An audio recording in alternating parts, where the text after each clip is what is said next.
Roll call. Oh, no. Yeah, roll call. All members of council are present, and we'll move to the acknowledgements.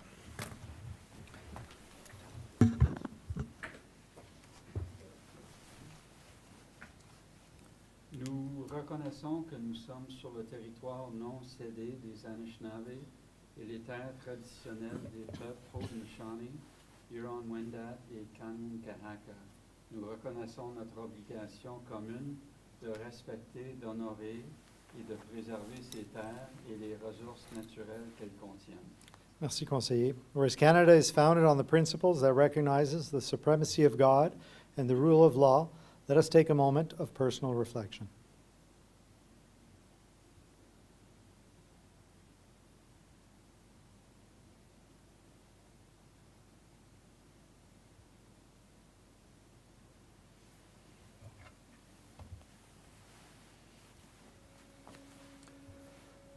Oh, Canada, our home and native land, true patriot love in all of us command, car ton bras sait porter l'épée, il sait porter la croix.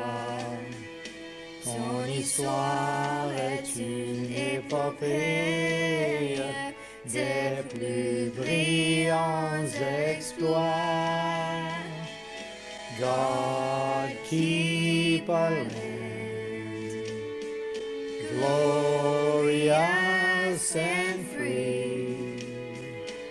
Oh, Canada, we stand on guard for thee.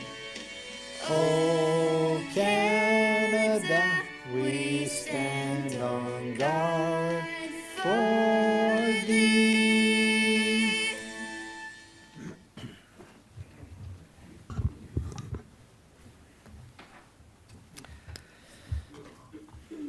Merci beaucoup. Alors, on est à l'item 4.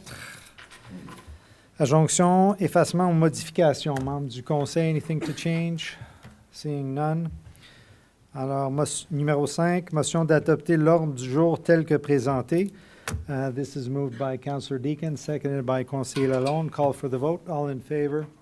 And pass. Thank you, Council. Item numéro 6, déclaration d'intérêt pécuniaire. Seeing none, moving forward. Item 7, l'adoption des procès-verbaux. Motion d'approuver le procès verbal de la séance ordinaire du Conseil du 24 novembre 2025. This is moved by Councillor Armstrong, seconded by Councillor Lauren. Call for the vote. All in favor and passed. Merci. On tombe à l'item 8. Oui, 8. Présentation. On n'en a pas. Numéro 9, délégation. Oui, mais c'est pas sur mon... attends, je regarde la mauvaise. It's not on the French version. Wait, no, I got it. I thought it was maybe somewhere else. Item A, Public Government Relations for Ottawa and Eastern Ontario for Alto High-Speed Project. I have Jennifer Falconer, Senior Advisor, but I don't think that's the case, right? Correct. I am not Jennifer. I'm Joel Lee, but I'm also Senior Advisor, Community Relations Awesome. with Alto. And yeah, Jennifer cannot make it tonight, but I appreciate you having me here, and I'm going to give a bit of background on the project and a bit of an update on where we're at. Excellent. Looking forward to hearing it. So I'm going to go back into a bit of the history here. We're going to stay on the first slide for a second. With the announcement back in February by the Prime Minister, via HFR, which you may remember, became Alto, which is us. We are a federal crown corporation mandated to deliver high-speed rail and bring 60% of Canada's population closer together. Next slide. Zeroing in on the specific challenges this program aims to address, Alto's high-speed rail project will help to improve productivity throughout the corridor by addressing increased travel costs and fuel, vehicle maintenance, and infrastructure maintenance. Alleviating congestion on major highways and in airports, and bringing disconnected communities closer together through a convenient mode of transportation that reduces greenhouse gas emissions and improves quality of life through an enhanced passenger experience. Next slide. So here you can see our 7 station locations. So we've got Toronto, Peterborough, Ottawa, Laval, Montreal, Trois-Rivières, and Quebec City. What we don't have is the line that's going to connect all of those, and that's what we're working on right now as we set together our rail alignment. And so in the coming months, we will be sharing corridor concepts. There'll be a very broad overview of all the areas that we are considering to put our line through. And then we'll refine down to a specific route using technical analysis that includes safety, design, the environment, and social considerations. Next slide. The project will run on 1,000 kilometers of dedicated electrified track. Our service will be fast, reliable, and frequent. Reaching speeds of 300 kilometers an hour, we will significantly reduce the travel times along the corridor from Toronto all the way to Quebec City. Given the specific design requirements of this technology, we will need new track dedicated to moving people only, which has the benefit of increased reliability to ensure our trains arrive on time and bring you where you need to go when you expect it. We are targeting frequent departures with 20 to 30 trains daily. That will enable convenient options that can accommodate a flexible travel schedule. Next slide. So here you can see the estimated travel time. So we're looking at going from downtown Toronto to Ottawa in about 2 hours, or Montreal to Toronto in 3. And this is going to bring cities closer together and encourage people to commute to places they never would have considered before, being able to make a meeting in one city and be back later on that next day. Next slide. There are several other outcomes from this project, including a meaningful contribution toward reconciliation with Indigenous peoples, with whom Alto has been engaging for several years, an increase in rail travel adoption, resulting in safer travel between cities, reduced environmental impacts with fewer cars on the road, and an enhanced passenger experience on the corridor means you can multitask or just enjoy the ride while you travel. Next slide.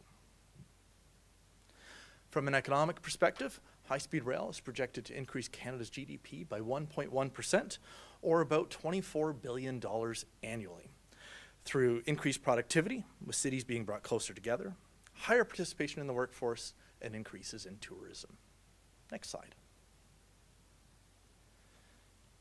The project will also strengthen Canada's economy by sourcing goods and services right here.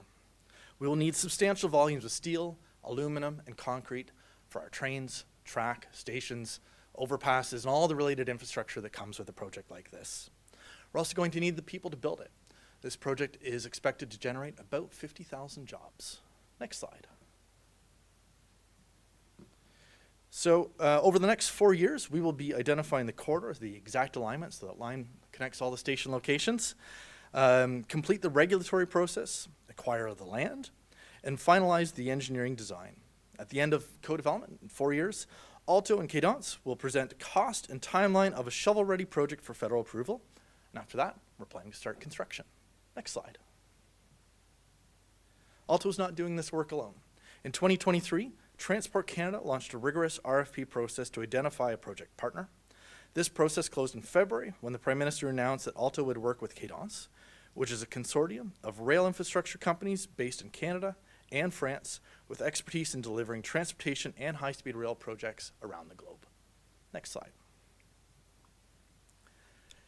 Being in the development phase means that we are engaging with stakeholders, including local organizations and elected officials like yourselves, consulting with Indigenous communities and facilitating their participation in the project, and establishing a corridor.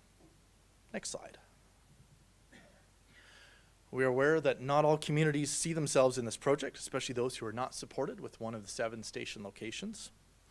Recognizing this, Alto is in the initial stages of creating a community benefits plan that will create sustained, measurable benefits for impacted communities along the project alignment.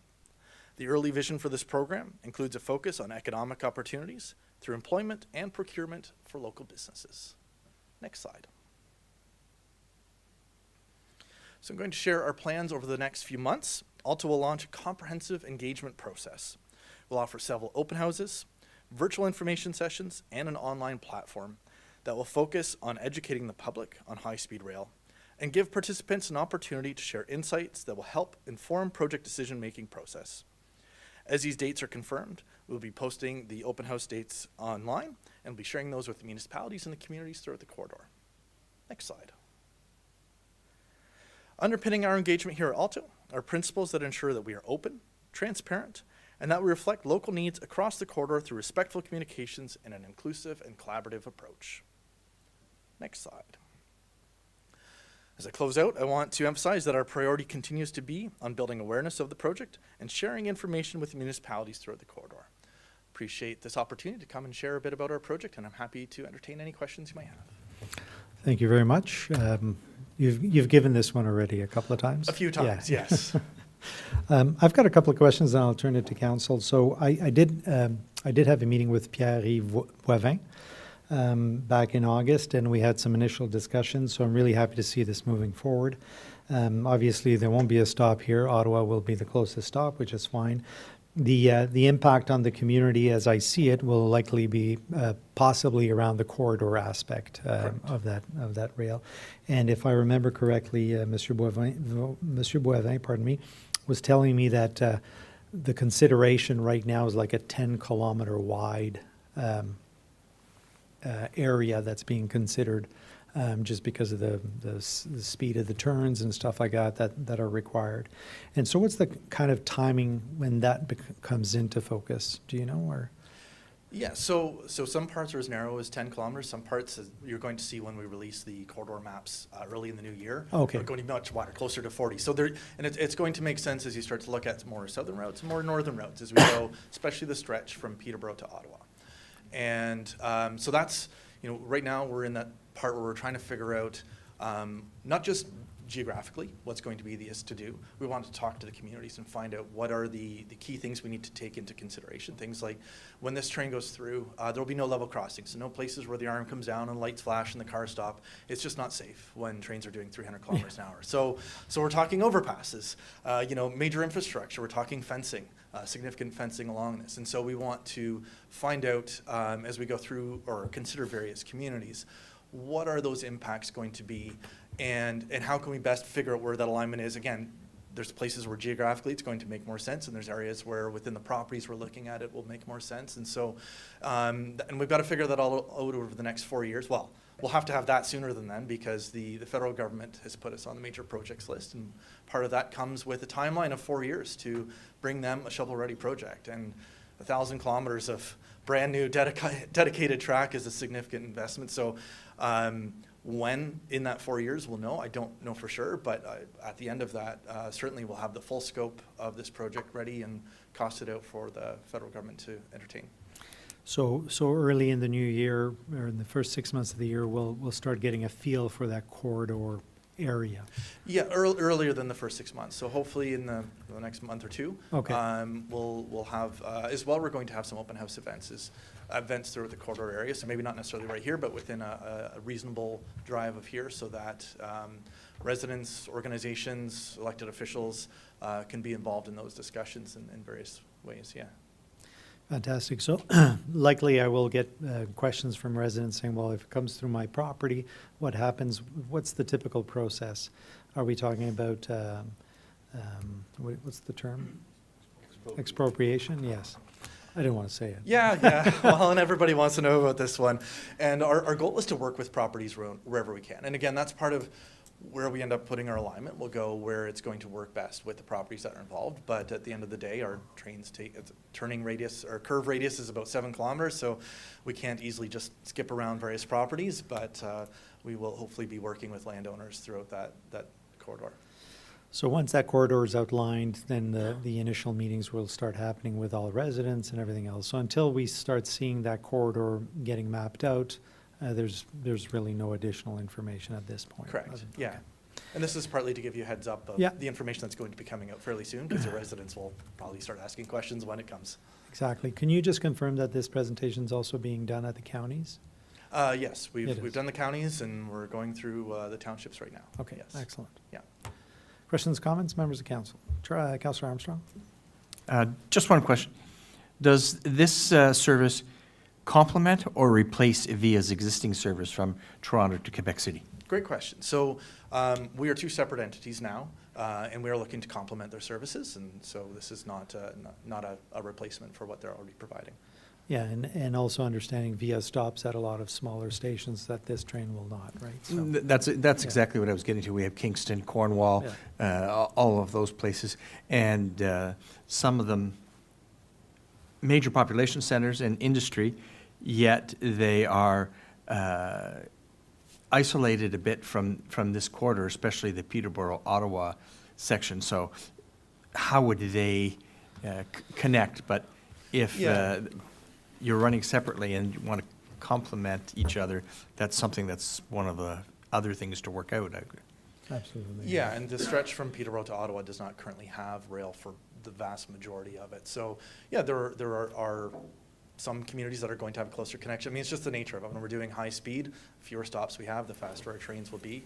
And that does mean that not everybody's going to get the stop, and appreciate that. But we will also be working with communities to provide as many benefits there as we can, and whether or not, yeah, sorry. Okay, no, excellent, thank you. So we can't convince you to have one here in Edmonton. I don't have the authority to give you one, no. Our mandate comes straight from Transport Canada. That's fair, yeah. that's fair. Additional questions or comments? No? Anything from staff? No? Thank you so much for your presentation. Appreciate your time and looking forward to learning more about it. It's an exciting time for the country to have something like that in this part of the country, certainly. Having traveled a lot on high-speed TGVs in Europe and stuff like that, it'll be nice to have something similar here. Absolutely. Well, thank you so much for having me. Appreciate any opportunity to come back. Great, and all the best for you and your family on the holidays, Joel. Thank you. Cheers.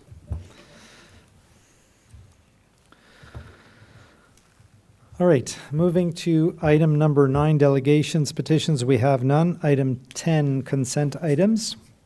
Motion that all items listed under consent items be received as presented, and this is moved by Councillor Armstrong, seconded by Conseiller Lalonde. Call for the vote, all in favor? Oh, One quick comment. go ahead. Mr. Mayor, at council meetings, at county's council meetings, are you the only one that moves or seconds motions? I don't have a comment on that. Making stuff move, that's important. Okay. Thank you. So call for the vote, all in favor, and pass. Thank you. All right.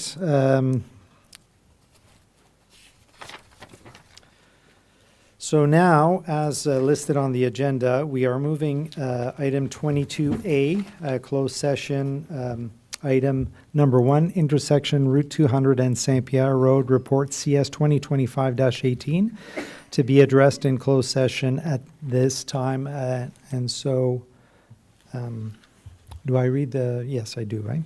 So pursuant to section 239(2), 3, and 3.1 of the Municipal Act 2001 SO 2001 Chapter 25, motion to move into closed meeting at the hour of 6:19 to address matters pertaining to Section 239 of the Municipal Act 2001 SO 2001 Chapter 25, to consider matters relating to intersection Route 200 and St-Pierre Road, report CS 2025-18, S2E litigation or potential litigation, including matters before administrative tribunals affecting the municipality or local board, and S2F advice that is subject to solicitor-client privilege, including communication necessary for that purpose.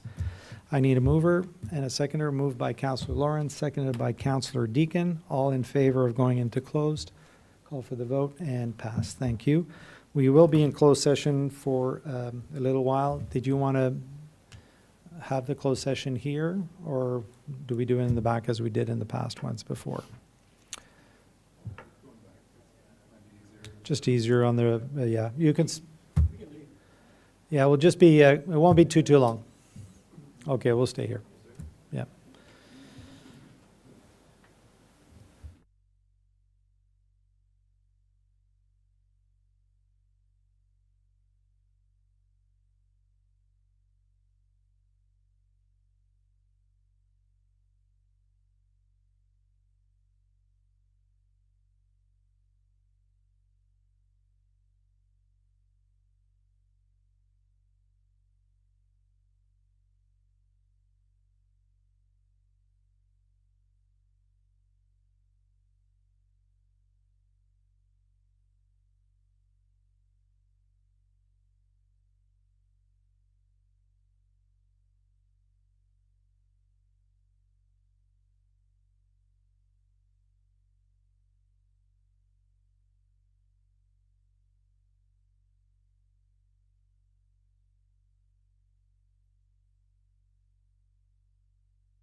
OK, alors on est de retour à 6h51. Report out of closed session. Madame Camille Laflamme. Oui, Monsieur le maire. Donc, Council was briefed on the subject pour la partie numéro 1. Merci beaucoup. OK, alors on tombe à numéro 11. Reports from departments and council committees. 11A, zoning bylaw amendment report PD 2025-44. That council received this report dated December 8th, 2025 and approve a zoning bylaw amendment to change the zoning of the subject land from A2 to MP2 zone to include the following provisions. I, permit the proposed industrial use. This, I believe, is being done to comply with our OP. Monsieur Bourgon, anything to add? Merci, Monsieur Mayor. Well, it's to comply with the designation that changed a few years ago.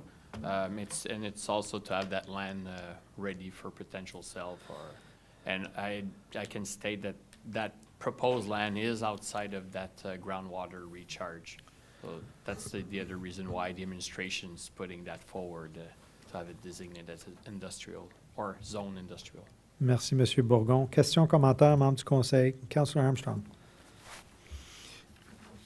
You just gave me some answers to some of my questions, but first, is there somebody looking for that land, or is somebody discussing that? Second, there's no road network in that land. Is that, and it wasn't covered in the EA, as I believe. Do we need another EA for any road network in that land area? Monsieur Bourgon. Merci, Monsieur Mayor. So the rezoning, it's to be ready for if an opportunity would come along. There's no EA required for a new road since there's already a road allowance servicing that parcel of land. Merci.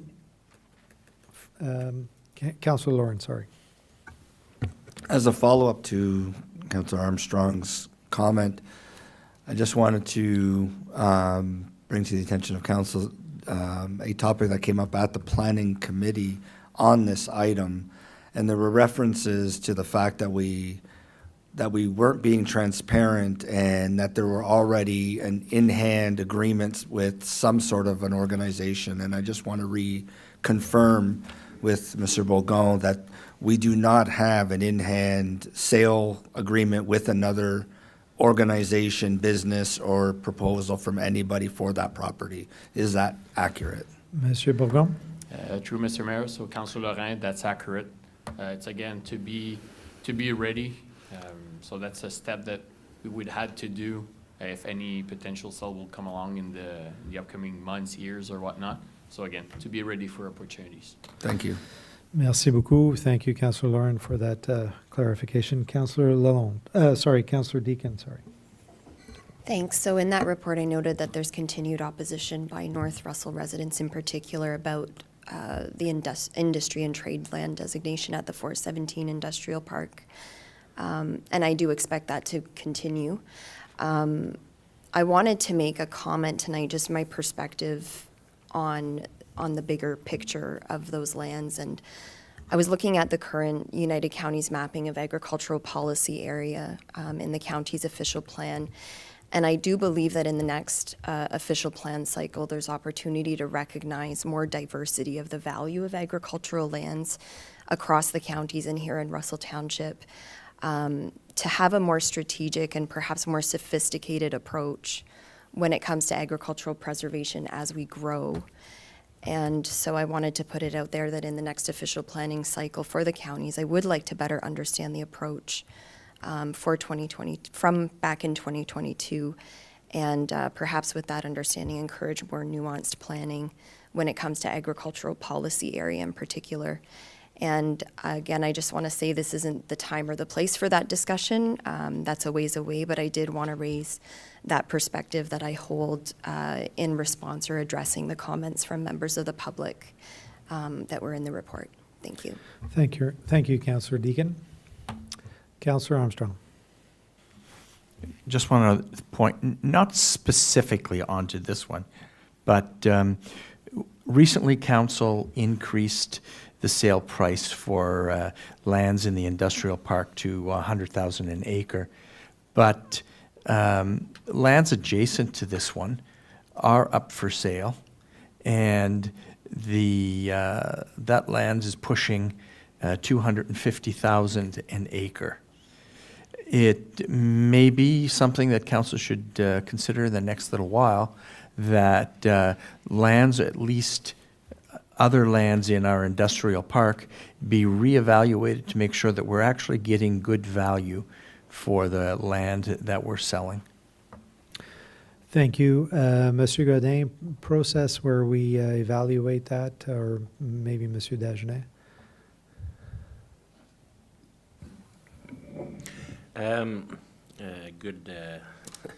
Bonjour, chers membres du Conseil et Monsieur le maire. C'est depuis 2023 qu'on a changé la valeur de nos terrains à 100 000 l'acre. C'est à ce moment-là qu'il y a eu une évaluation qui a été faite. On ne planifiait pas d'en faire une en 26, mais on planifie d'en faire une autre en 27. Vu que présentement, on a des demandes, mais on n'a pas une grosse liste d'attente. Fait qu'on voit que c'est un peu plus stable, les demandes. Là. Fait que c'est quelque chose qui va venir là, pour en 2027. Merci.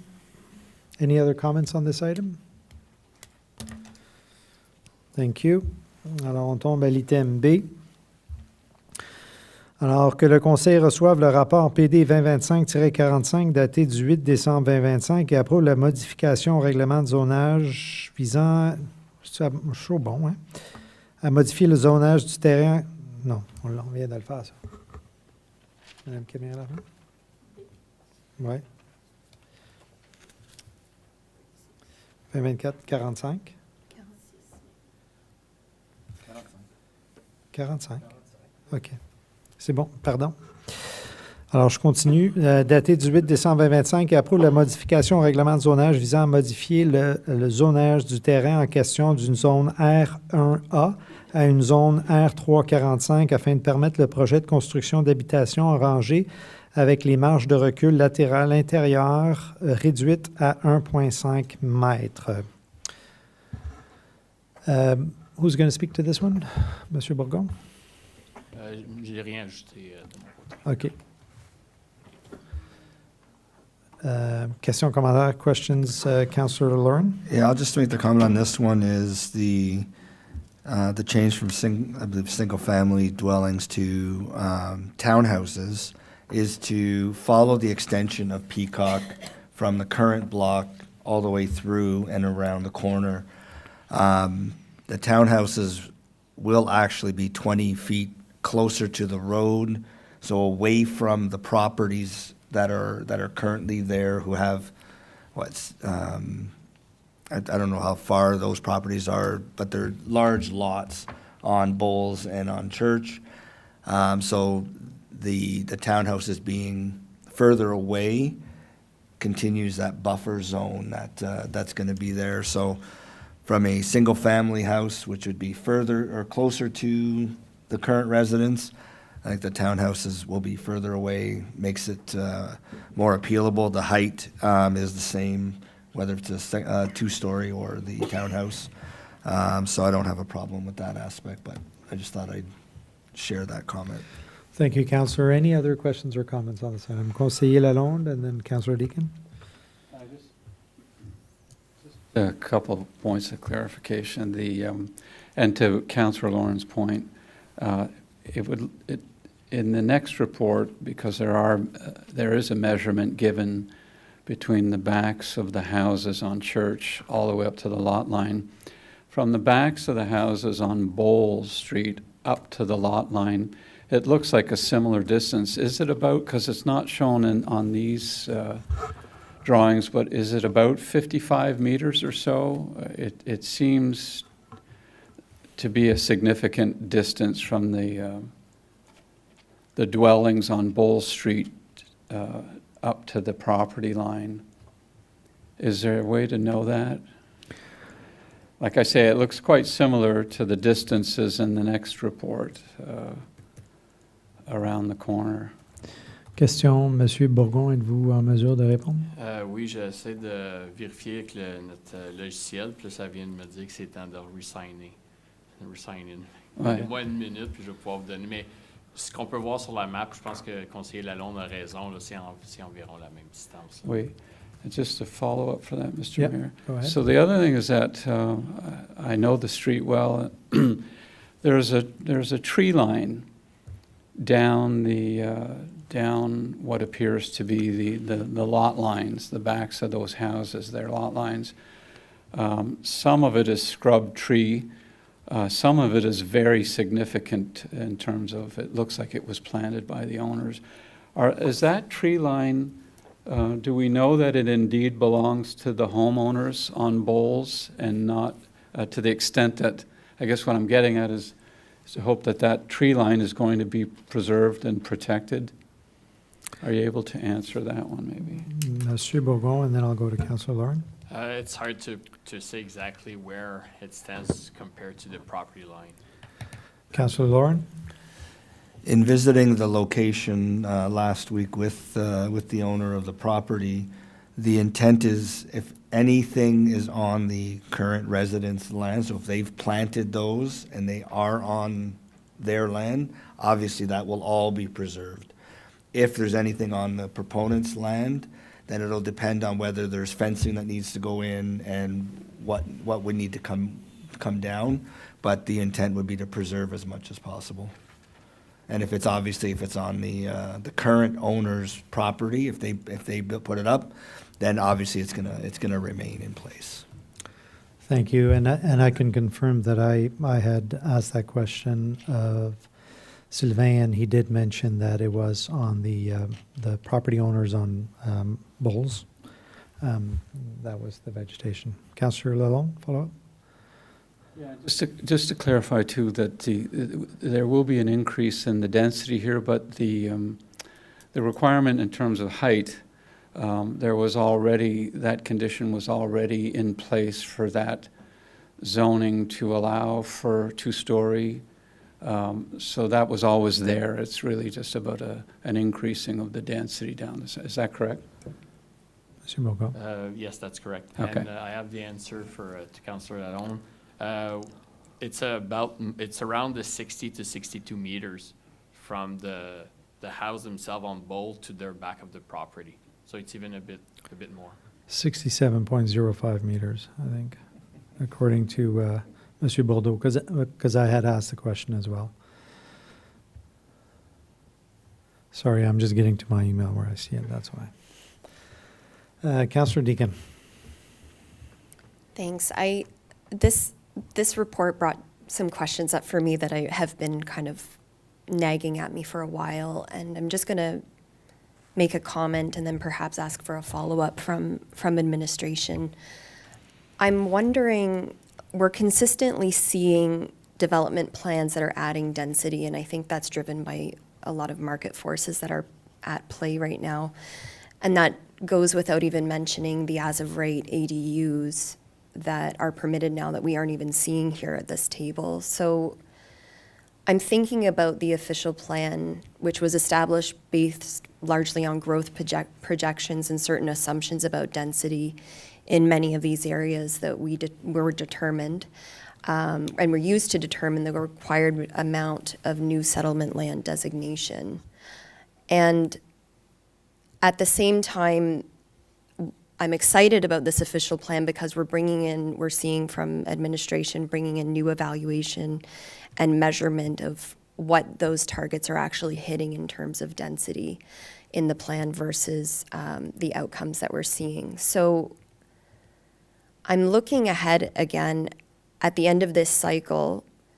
Will we know if more land was designated settlement than was actually required based on those assumptions and growth scenarios that came down from counties? And how would that inform the next official plan review? It's a rhetorical question for the moment because I'm getting there. So once that tracking is established, will we also start to expect to see in the shorter term in the reports from the planning department references to that tracking and their outcomes as we start to see that that loop happening as part of the rationale for the department's recommendations. And the reason that I picked up on this in this report in particular is, we always have the PPS, the counties, the township, and we see pretty vague references to supporting a mix of housing.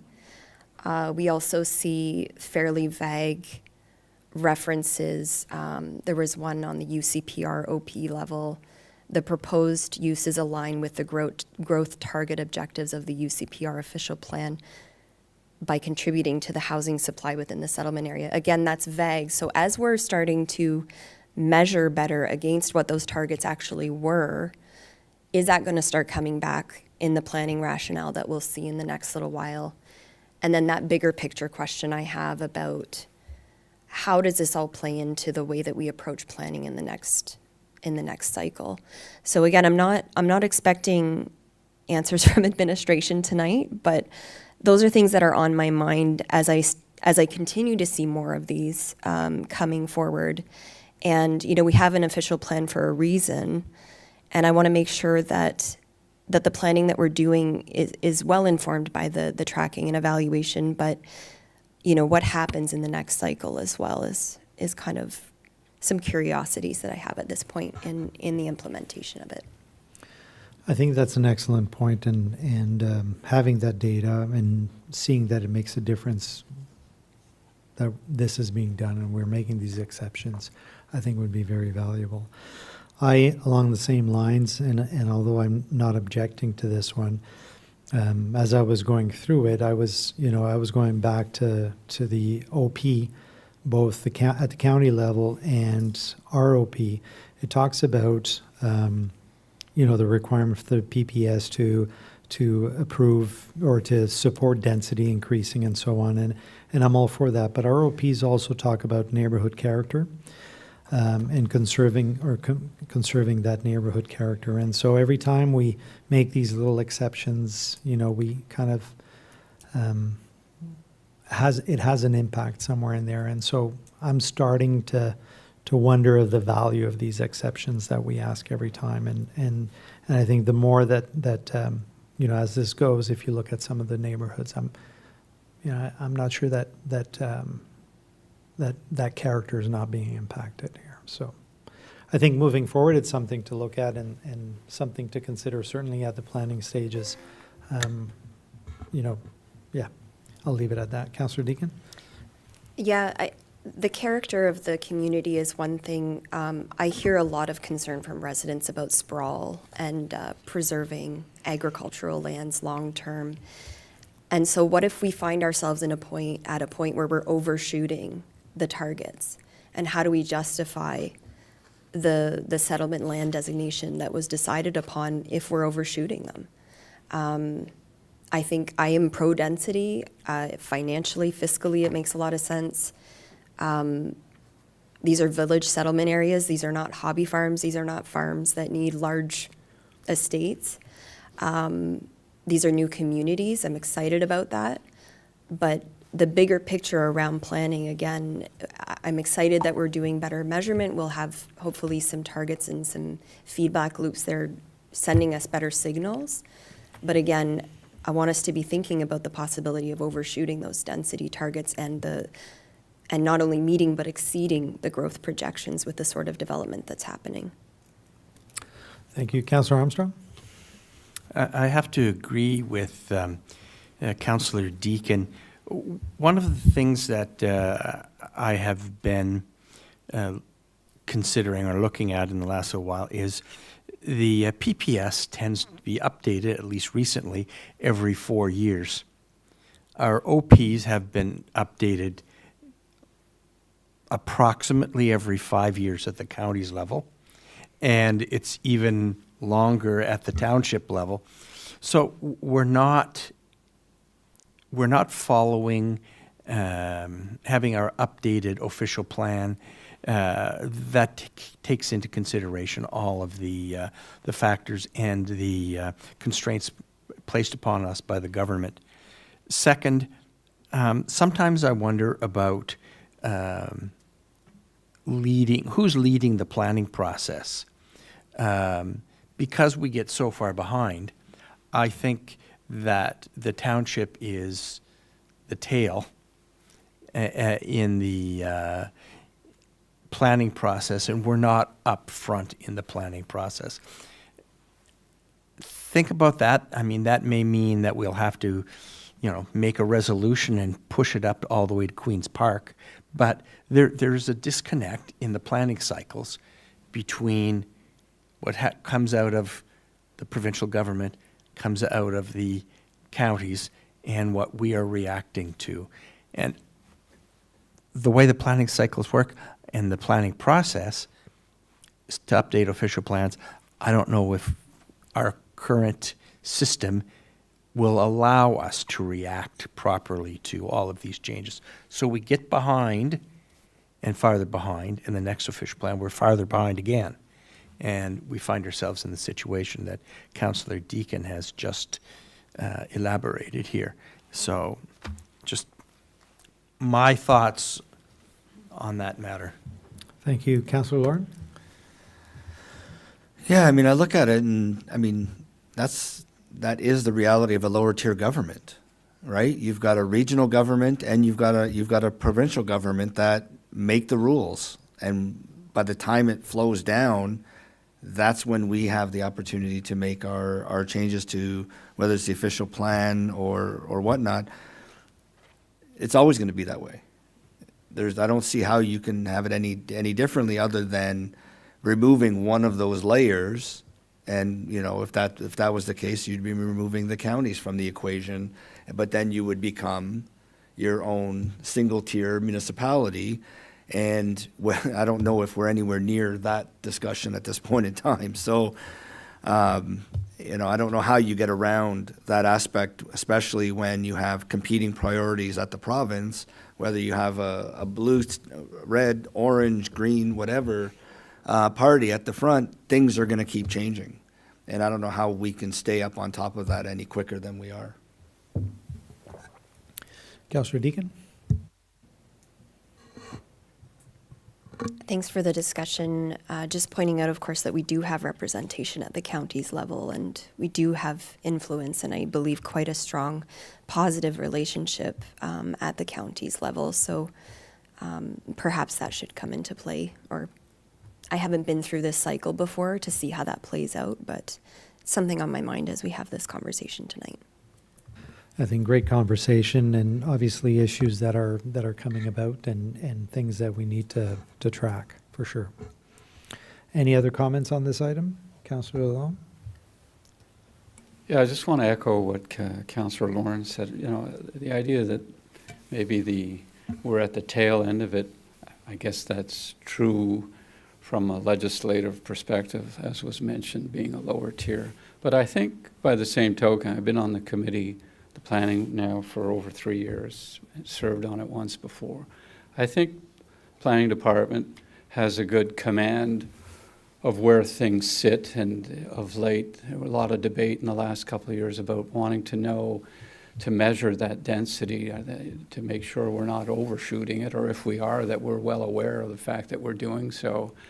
But I think the challenge too is that we get a lot of this stuff where you've just approved a large phase of a subdivision, and it's almost like you can set your watch to the fact that the developer is going to come back shortly thereafter and want to make adjustments. But there's good reasons for that too. If they're trading off some of the property with another developer to get some townhouses in versus what was planned. I mean, we saw that in some of the subdivisions in Embrun, making slight adjustments to the lot lines. I don't consider these things to be substantive, but as compared to other things we've done, in neighborhoods where we've now approved 5-story apartment buildings. But I think we have, it's maybe just to suggest that I think the planning department has a good understanding and is aware now that measuring is important.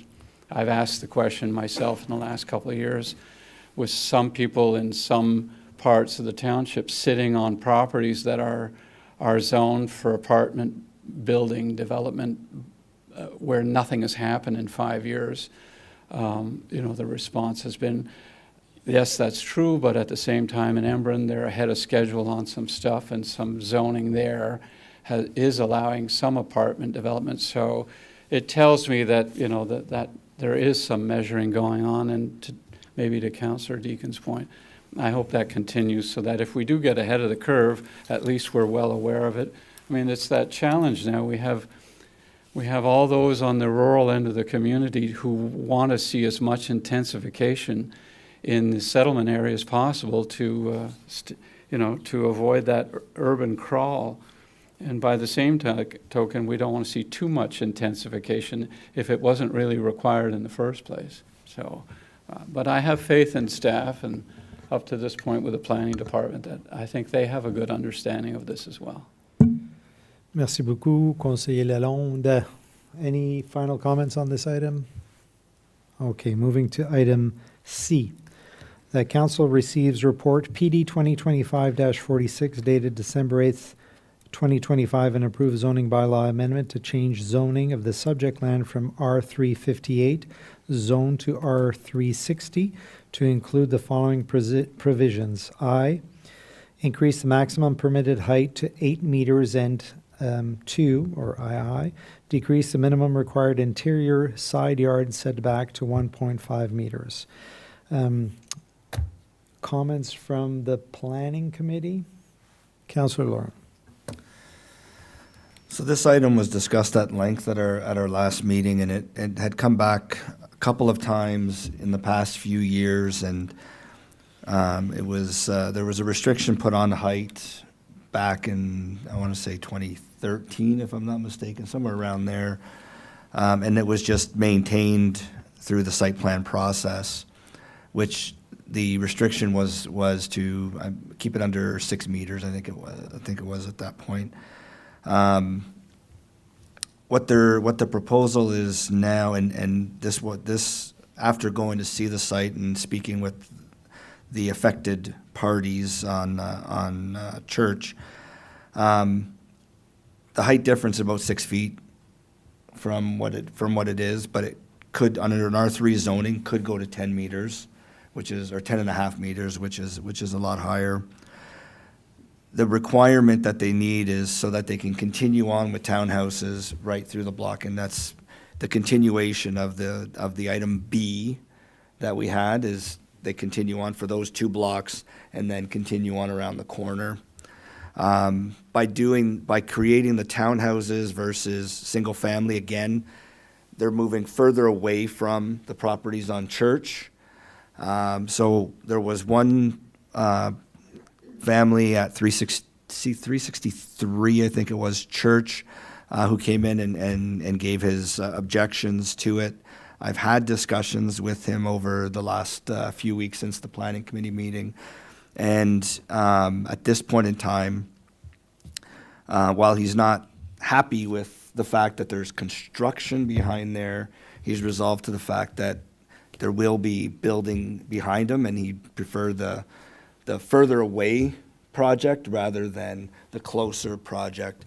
And he's verbally agreed to some concessions by the proponent as well, to put up something there as well to block off some of the view aspect. And the other neighbor already has an agreement with the proponent as well for the fence line and whatnot.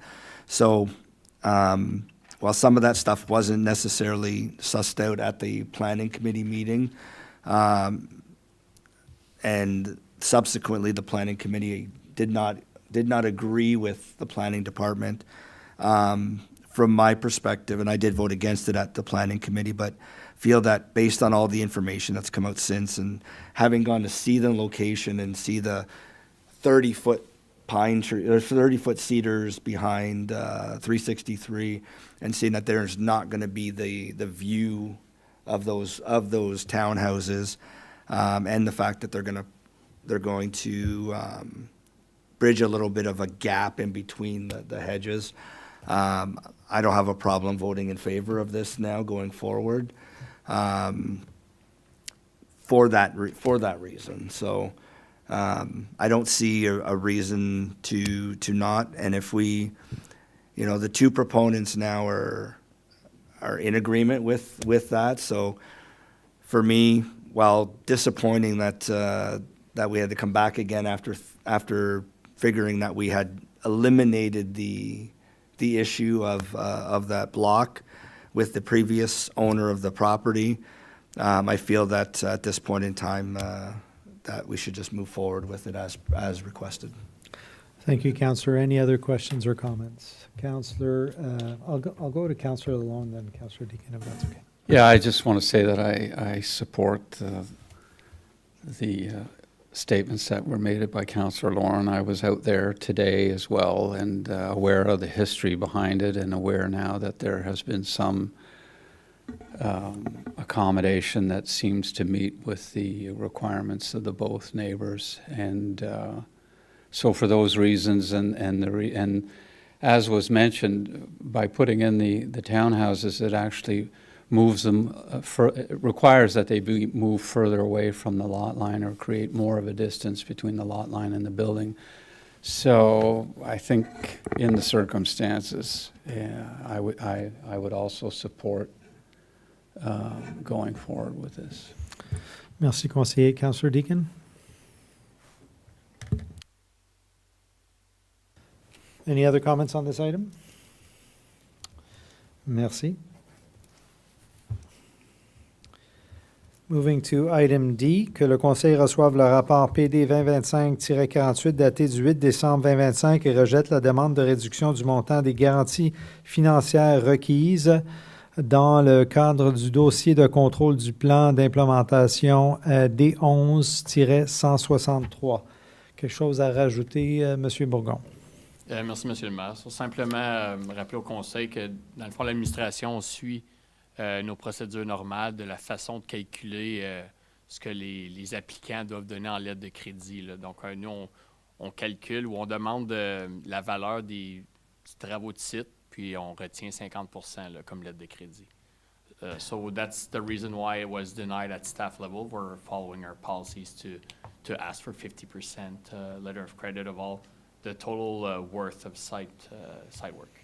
Thank you, Mr. Bourgon. Before I pass it on, I just wanted to ask a couple of clarifying questions. The proponent had sent or included a letter with some rationale as to why they were arguing that the value of the site plan.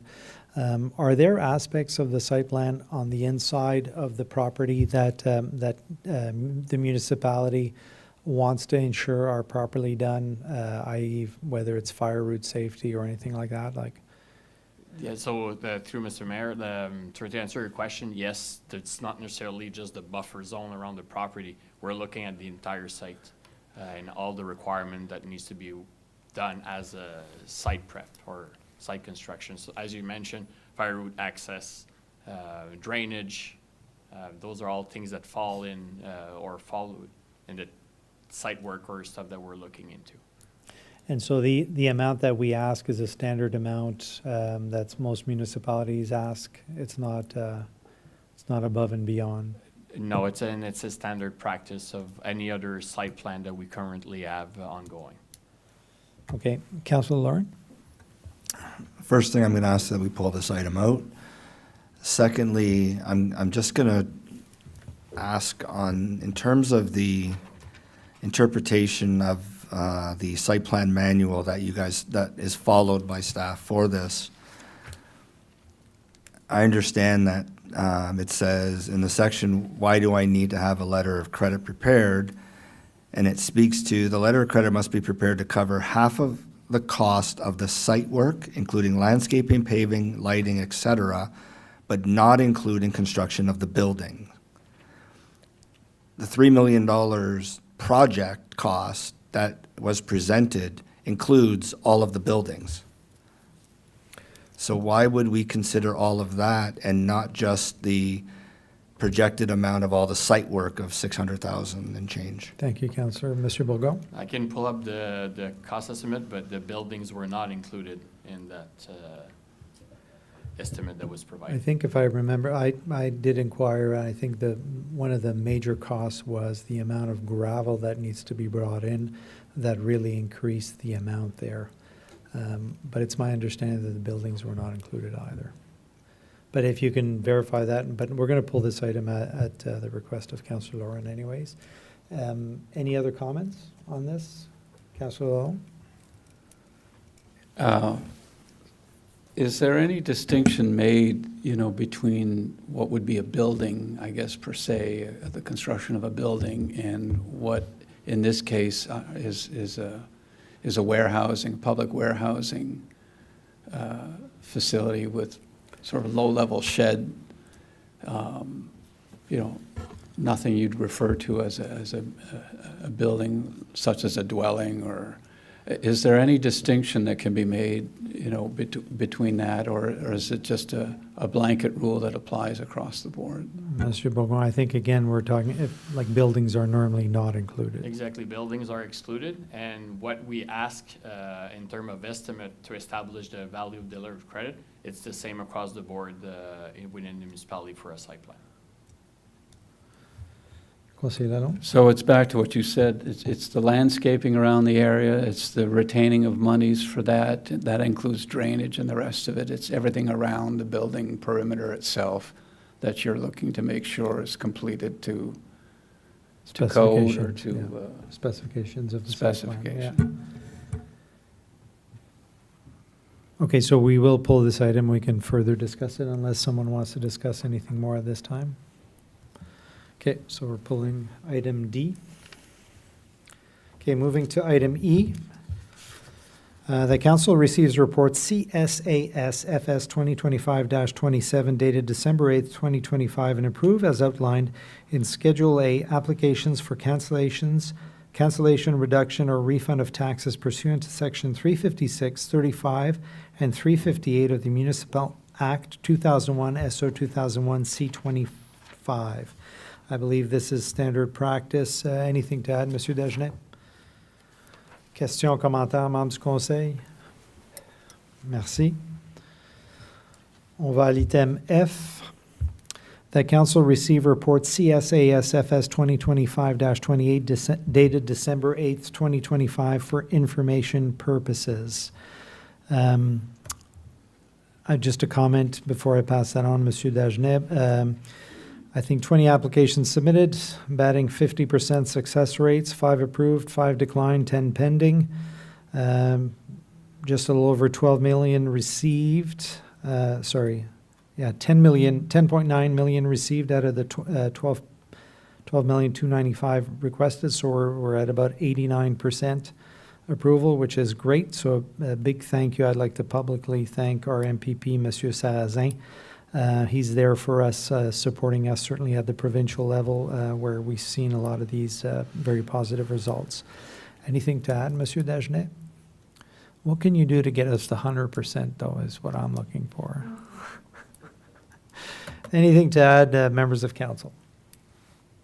Congrats on everything, though. Seriously, that's a good batting average. I'm happy to see that. Item G.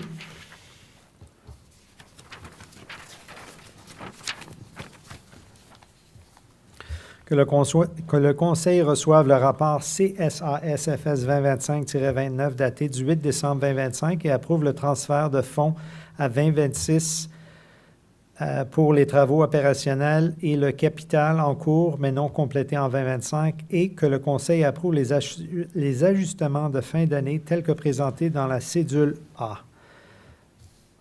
Monsieur Dagenet, anything to add? Bien, ceci, c'est un rapport qu'on fait à chaque année là, qui vous démontre là, les projets capitaux qui ne sont pas terminés, qu'on veut transférer en 2026.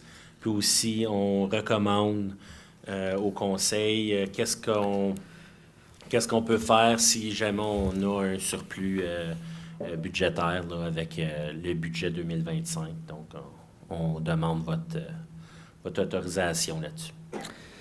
Juste une clarification pour moi. On n'a pas parlé ici de réserve pour les élections 2026. Je sais qu'on a puisé dans nos réserves pour faire la midterm election. Est-ce qu'on est correct? Est-ce qu'on devrait assigner quelque chose to that account? Non, les élections ils ont eu en 2024. Fait qu'on a utilisé le surplus en 2024 pour payer pour les élections. OK. Donc, On est we're on correct. par on Okay. that, yeah. All right. Councilor Lauren? Can I just get clarification on something? So when we say operational transfers versus capital transfers, does the operational transfers piece also mean capital projects that weren't done, or strictly operational budgets that are showing a surplus? Monsieur Dagenet? No, on the operation side is, let's say it is a project, it's not a capital project, but if something we didn't do in 25 that we are planning to do in 26, but the budget was in our operation budget in 25, then the department is requesting to move this budget in 26.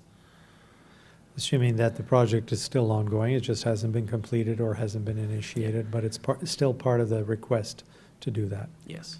I guess it's the understanding the differences that how we classify things going now versus years ago when I sat here. It was very easy to say, well, operational and capital. Now, because we transfer from asset management, which is an operational budget item, to do your capital projects, if I'm understanding this correctly, they are now classified as operational items. So when I look at here and see, $998,000 from the fire department being transferred or being classified as surplus, that to me says that project stuff, is that some stuff we didn't buy in 2025, or is that simply a surplus that's there? Versus capital, where you say, okay, well, we didn't buy this truck because it's a capital project, and we're going to move it to the next year. It's easily understandable. It's more easy understandable when you say it's capital. It's a project, and it's operational is just straight operations. Well, now that we've kind of molded the two together, it gets a little more challenging to explain and understand when we sit here and I see, $500,000 there and then $500,000 in the parks budget, but yet they're all projects. You know what I mean? Yes, Mr. Dagenet? It can be a little bit, it's a little bit more, not confusing, but it's not as simple as a capital project, because at the end of a capital project, you get an asset, you get something. But in our budget, operational budget, sometimes we have ideas or we have planned a budget for a certain type of project or an event, and if we're not doing it in 25, but we're planning to do it in 26, and we have the budget in 25, then we approve, we're recommending to push this budget in 26. Well, that's, Councilor Lauren? yeah, sorry. That's a lot of stuff then that we planned in 2025 that we didn't get done. Monsieur Godin? Merci, Mr. Mayor. I just want to clarify something on the million you mentioned for the fire department. So those are really operational costs and their payroll costs. We're not recommending to transfer $1 million. What is being shown here is the total budget for those for the two fire stations is $998,000. So whatever is not spent from that would be it could be just $20,000, it could be $30,000, but will be transferred over to the 26 year. So then where do I get a total number that you're looking as a surplus for each one of these items? Monsieur Godin, Monsieur Dagenet? Well, when we'll finish the year and we'll have we'll go through our audit, we're gonna bring back our final numbers for the 25 year, and you'll have the exact numbers that were transferred. Councilor Lauren, No, follow-up? I'm good, thank you. Councilor Deakin? Looking at the scenario for the balance of surplus, it says that it would be applied toward the construction or the debt on the construction of the snow dump facility. And just going back to your point, Mr. Mayor, a couple of weeks ago about the possibility of growth-related return from the counties of approximately 500,000. It was unclear to me at that point if that was coming through on the 2025 budget. And if it did, I would assume that that would be lumped in as surplus. So I'm just wondering if we were to go forward with this tonight, I want to understand a little bit more what that long-term debt looks like remaining on the snow dump. And if it is determined that there is a return from the counties based on the growth piece, if that would automatically be applied by administration to the snow dump facility, or if that would be brought back to council for another decision if it is determined to be linked to the 2025 budget. So just a clarification, at the counties, it's part of the 2026, their 2026 budget that this ask is coming in. So it will be as part of their 2026 budget, so the money coming back to, assuming it gets approved, the money coming back to the township will be in the 2026 budget period.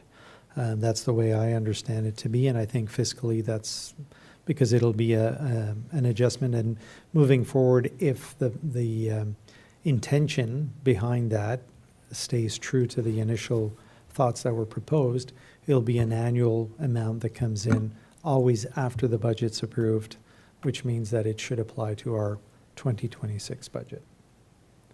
I'm supportive of the application of that to the understanding that we're applying any surplus scenario this year to the snow dump debt.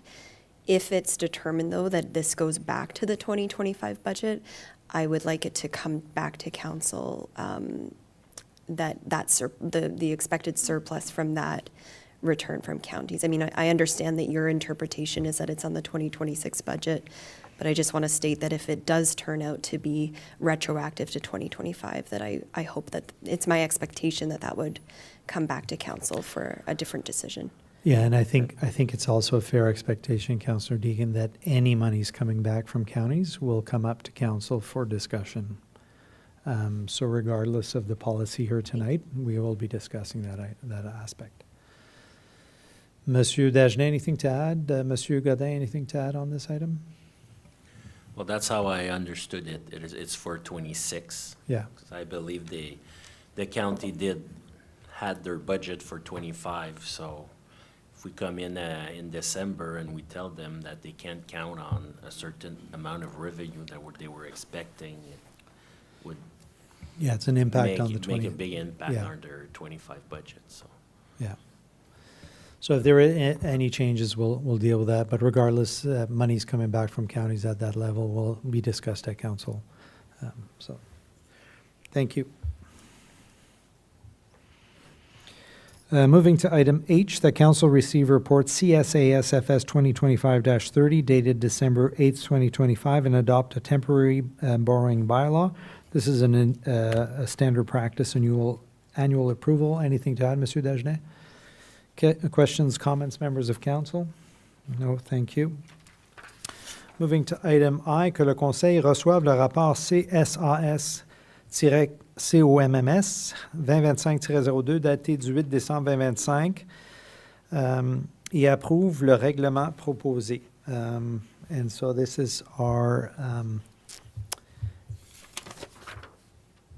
public engagement policy. And so first of all, this has been talked about for quite some time. So the report and the attached bylaw presented here tonight establishes, I think, a more formal, consistent, and transparent framework for how the municipality engages with residences, businesses, and community stakeholders. I think as we continue to grow, community members expect and deserve meaningful opportunities to participate in shaping decisions that affect them. I feel this policy certainly is a good step towards that. So in addition to the policy today, we're also receiving a guide to engagement and the action plan per se. I'm quite happy to see the evolution of that. Monsieur Dagenet, anything to add? Oui, donc ce soir, nous présentons la dernière étape du processus d'approbation de la nouvelle politique d'engagement public de la municipalité. Comme vous vous en souviendrez, nous avions présenté en juin les résultats de l'étude sur l'engagement public ainsi que les recommandations de notre consultant. À ce moment-là, nous avions informé le Conseil que nous reviendrons avec une politique formelle ainsi qu'un outil pratique pour soutenir le personnel dans la planification et la réalisation d'initiatives d'engagement public. Au cours des derniers mois, l'administration a travaillé étroitement avec Red Brick Communication afin de développer une politique basée sur les meilleures pratiques et offrant un cadre clair et cohérent pour guider nos interventions auprès des résidents. Le guide et le plan d'action qui accompagnent la politique fourniront à l'ensemble du personnel les outils, la structure et l'encadrement nécessaires pour mettre en œuvre cette politique de façon concrète et uniforme. Je tiens à prendre un moment pour remercier sincèrement notre équipe de communication qui a porté ce projet du début jusqu'à la fin, en tenant compte de l'ensemble du processus, l'audit d'engagement, les consultations, l'élaboration de la politique et la création du guide. Cette initiative s'est déroulée sur plus de 18 mois. Leur engagement et leur persévérance ont été essentiels à la réalisation de cette politique. Donc ce soir, nous demandons l'approbation du Conseil afin d'adopter officiellement la politique d'engagement public et de procéder à sa mise en œuvre. Merci. Merci, M. Dagenet. Puis aussi, juste faire une emphase sur le plan d'action. C'est vraiment, everything is dated in terms of when we're going to initiate some of those actions.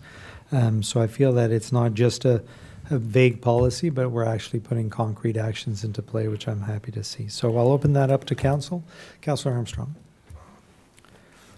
Yes, Mr. Mayor, it's a great plan. It's a big step forward for the township. People have been demanding this for quite some time. Like all plans, it won't be perfect, but it does have flexibility in it, and it will come back regularly before council when we have lessons learned to apply. And thank you very much. Thank you, Councillor. Councillor Deegan. Just a comment and a couple of questions. I really like the collective approach that's outlined in the policy, and the practicality of the action plan as well is great to see these pieces coming together so that we're not just talking the talk but walking the walk as well. And not to be cheeky, but looking at the principles behind this policy, I would be remiss if I didn't point out that this actually came from, got onto my radar thanks to a resident engaging in budget consultations in 2023. That was where public engagement policy was put on my radar, and I think it's important to acknowledge that this came from a resident, and for that resident to be able to see the influence that they have had on, at least personally, my voice and my support for this coming about in the last couple of years.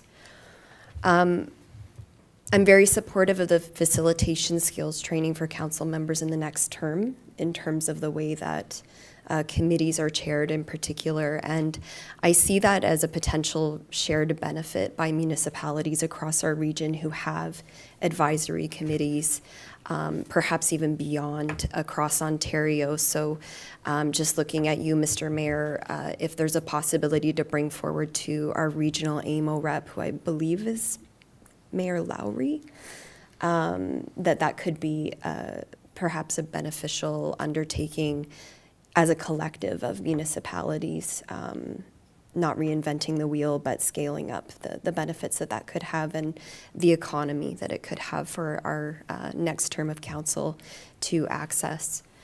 And the only thing that's a little bittersweet about this is I was very eager to open up the opportunity in this term for members of the public to engage with their township in more accessible ways in an ongoing fashion outside of council meetings. And so broad sweeping term would be town hall scenarios.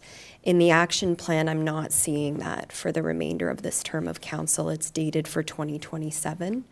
And like I said, it's bittersweet to see that. I do understand that administration is balancing quite a heavy lift in this last year of council in terms of the business plan, and I regret the timing on that, but I do take the the expertise and, you know, the scope of the workload that administration is facing, that it's not in the cards until 2027.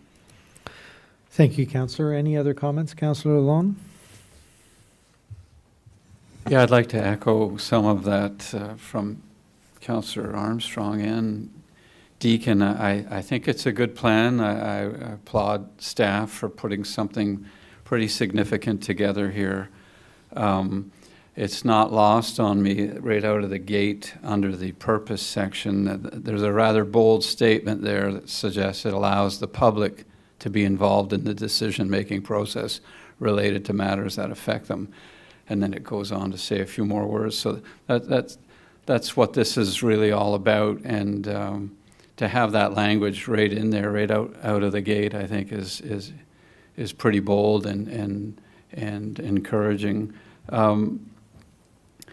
And again, to Councillor Deacon's point, you know, I appreciate the amount of work and what staff already have on their plates from now to the end of the summer. But I would have really hoped for the opportunity to have at least one of those town hall sessions that we've been talking about for a couple of years, again, away from the council and sort of another dynamic. It would be really cool if we could pull something like that off before the year is out. The other thing is the Citizen Advisory Committee that was also brought up. I think that's an excellent idea and could bring a whole new, fresh perspective. And when we were talking about it back in the day, it was the idea that it wasn't committing a group of people to a regular schedule of meetings on a certain night at a certain time, but it would more so put together some topics, and they would be called out maybe a few times in the year, maybe on an ad hoc basis to be brought in to comment on. I think that really adds a revitalization to this whole dynamic of public engagement. So those are a couple things I look forward to.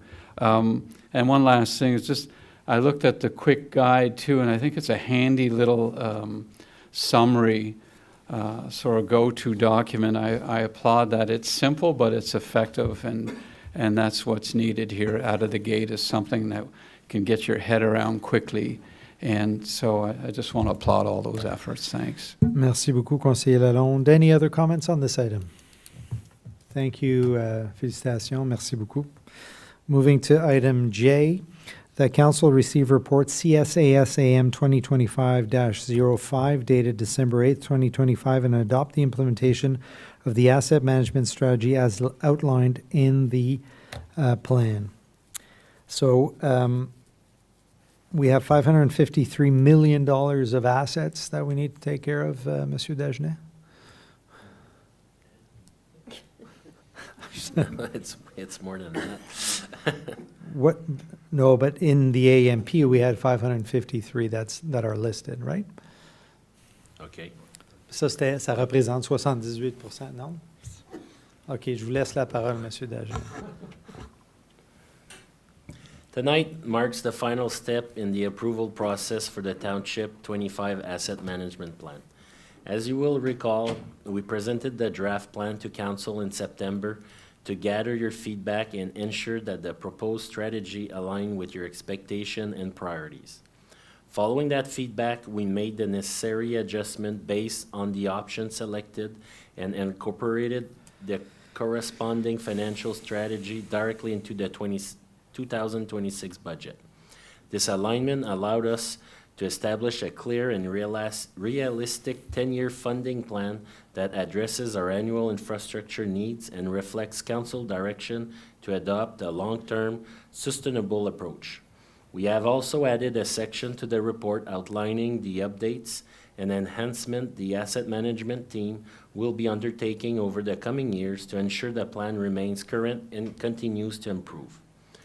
I would like to take a moment to sincerely thank our asset management team for their outstanding work. Their dedication has been instrumental in producing this comprehensive plan. Thanks to their effort, we are now able to anticipate future infrastructure needs in advance, rather than reacting at the last minute without adequate reserve in place. Their work significantly strengthened the township long-term financial sustainability and our ability to plan responsibility for our residents. This evening, we are seeking council approval to formally adopt the 2025 Asset Management Plan. Thank you. Merci. Juste clarification, Monsieur Dagenet, sur le rapport comme tel, ça dit 553 millions 2024 replacement cost for asset portfolio. Pourriez-vous m'expliquer où est-ce que j'ai eu tort dans mon analyse? Non, vous n'aviez pas tort. On a pour 553 millions d'actifs, oui. OK. Excusez-moi. Pas de problème. Ça, est-ce que ça représente le tout ou juste le 51% qu'on a évalué? Non, ça représente le tout. OK. Et puis, on sait que quand même bien qu'on a un plan en ce moment sur 10 ans pour to remove the gap. We also know that this is a moving target. Next year, that plan may be, I mean, first of all, the value of assets will have gone up, obviously, with new roads and stuff like that. But we will continuously evaluate that plan, correct? Yes, we're planning to bring a report to council every year in June. So before we get into the budget season, so to inform council of where we're at, what type of adjustment our asset had in the last 12 months, and if we need to make any adjustment. So council will be aware of what's coming up before we start talking about budget. Excellent, thank you. Questions, comments, members of council? Councillor Armstrong. Just one point. In pointing this out to residents, just looking at section 1.4, and it's the tax-funded assets, it says, for example, 2.8%. Just to be clear, that means 2.8% of our taxes go into asset management. Is that correct? So I believe that a 2.8% increase every year of good. taxation to reach that gap within 10 years. Monsieur Dagenet? Yes. Good. And we brought this down to 2.3 because we've removed the 4 assets that the rec complex is replacing. So the 2 arenas, the Salle Camille Pichet, and the pool. So that's why we were talking We about a reduced moving it- target. Yeah, exactly. You know, Yeah. good. So, yeah, so it was Okay, reduced for I this understand. particular budget, but the plan still remains at 2.8. But we just took the assumption that those assets will be removed from our asset management, which we'll talk about shortly as well. Okay. Any other questions or comments from members of council? Merci. OK, on tombe à l'item K. Alors que le Conseil reçoive le rapport ICO-DEV 2025-06 daté du 8 décembre 2025 et approuve un permis d'alcool classifié à un événement public pour les activités lors de l'événement du Rendez-vous des saveurs local le 21 février 2026. Anything to add on that? We're excited to see the event coming up. And quelque chose d'autre à rajouter? Non? Nous ne l'avons pas fait depuis le COVID, donc c'est vraiment le fun qu'on le ramène. Ça a été un événement qui a été très populaire dans le passé. Donc, on est très encouragé là, par le turnout qu'on planifie avoir. Là. Donc, Génial. Super content de voir ça revenir. Je sais que les résidents ont bien apprécié. Puis c'est un bon moment pour se rencontrer en communauté, absolument. Anything to add, members of council? No? Okay, we're moving to item I, rural intersections. So that council receive report ISPW 2025-26 dated December 8th, 2025 for information purposes. So this is pertaining to the analysis of all our rural intersections. Monsieur Bogon, anything to add? Yeah, so exactly, all rural intersections that don't see an always stop sign or signalization at this time. So all intersections rural intersections that do not have a four-way stop is what you're saying? Well, I want to say all the way in this case, because it could be a 3-way stop. I understand. It's a okay. And after review, there are currently none that are missing anything?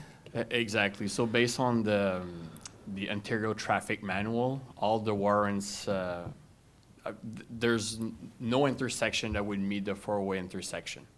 So it's all below the warrant trigger. So at this point, our next step, if I can jump to that conclusion right now, we know that some intersection in terms of volume or ratio of volume, it's getting closer. So we want to make sure that we do update those traffic counts next year. So again, selecting, you want to target your Tuesday, Wednesday, Thursday, make sure they're like, you capture the right traffic patterns. And also, as next steps, as highlighted in the report, we did not look at other measures, but in the report, it's something that it could be looked at to determine the benchmark or stuff that could be done at other of those intersections. So we don't want, the recommendation for staff is not just to put them de façon aléatoire, but there's a rationale or there's a reason as to why. And now that we do have that benchmark of of all those intersections, it will be part of our, ça va faire partie de nos choses plus fréquentes, de revoir ces différents warrants là. Now that we have our benchmark everywhere, we'll be able to review on a regular basis if those warrants are met. So to be able to bring it forward to council when there's a trigger, when there's a warrant for one of those intersections. Okay, so I want to acknowledge the technical findings. So we've applied what I believe is called the Ontario Traffic Manual Book 5, which is the provincial standard. That's correct. And that determined that those 20 intersections meet the provincial criteria meet the provincial criteria as they are now, and that we are expected to follow that guidance, correct? Correct. Okay. I've got a few comments I'd like to make, but I'll let Councillor Lauren speak. Councillor Lauren? Yeah, I'd like this item pulled, please, because there are some amendments I'm going to recommend. I'll discuss them at the time that we review it. Thank you. So item I. L. Okay, Councillor Deakin? Yeah, I'll speak to it now because I don't think I'm going to be proposing any amendments myself. The first one is very supportive of the next steps identified by administration to revisit the traffic counts for the 3 Route 200 intersections there that are approaching perhaps the threshold for all-way stops, the Route 200 North Russell and Edie and St-Augustin Road. And I'm thinking about how much traffic has likely changed in the last few months. We have such a large volume of commuters going into Ottawa, and in the fall, just a couple of months ago, return to office mandates started really coming into effect. So my question I sense that there's an urgency, that there will have been quite a bit of change since the last counts were done on those 3 intersections that are approaching the threshold. Is that something that administration would undertake in the spring, typically, or is there a rationale to do it later in the year? I'd like to see those done soon, given what I think is probably going to be quite a shift from the fall of this year. Thank you. Mr. Bourgon? As highlighted in the report, yeah, we're targeting spring of 26. Thank you. Follow-up? Yeah, just my second point is looking at the reality that we don't have guidance or a policy in place around intersection safety that pertains to measures outside of the traffic manual and the four-way always stop considerations. And I'm driving in a lot of different municipalities and seeing some of these measures in place. And I would be very supportive of, I don't know if it's policy or a guidance. I would defer to or ask administration which would have more teeth or be recommended between guidance or policy for that. But I'm very supportive of something coming forward. That's my only comment on that. Thank you. And we will discuss this as the item will be separated, but I just want to add a few comments as well before we go to that. So it's important to understand that the manual presented us saying that we do not need those stops, and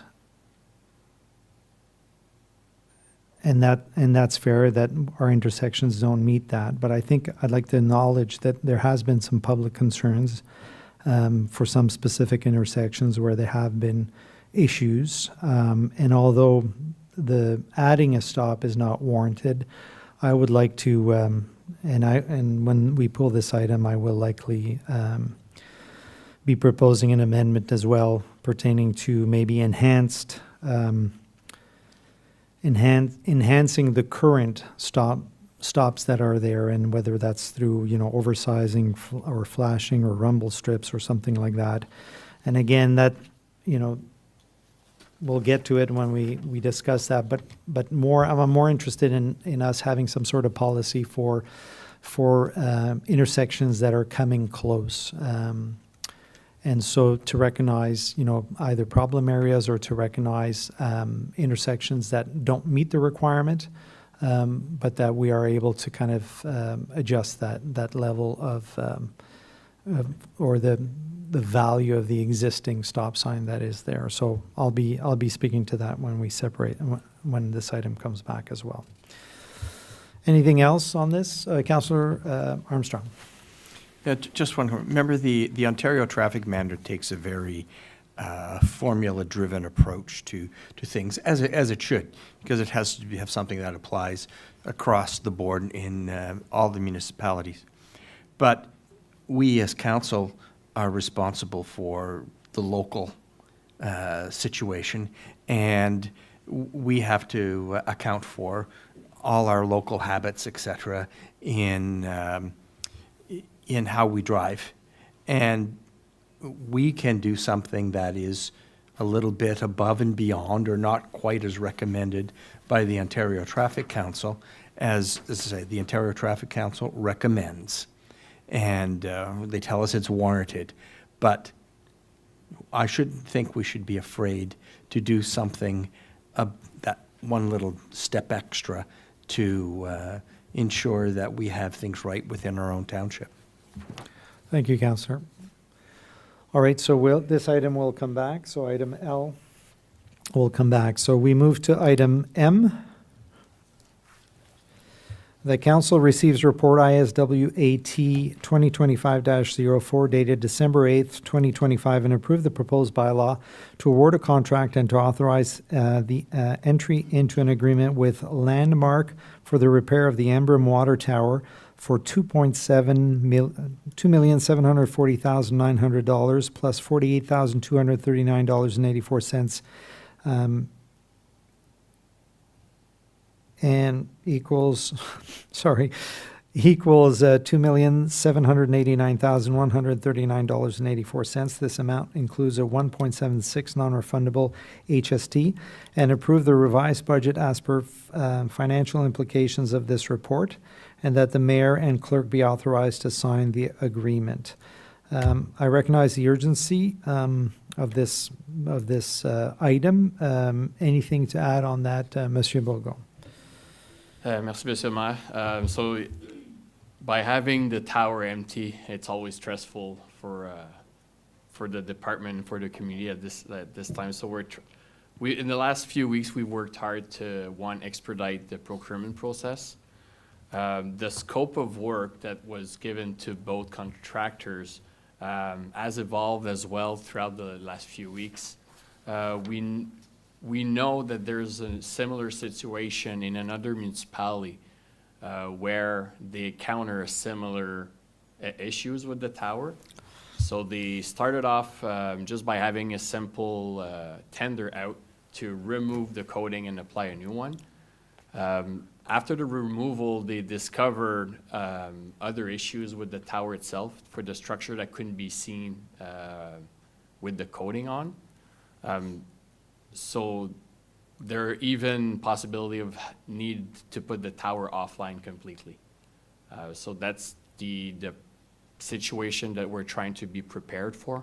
So we've put in several line items in the contract or in the tender to try to cover us from doing more investigation to be able to repair to a certain extent.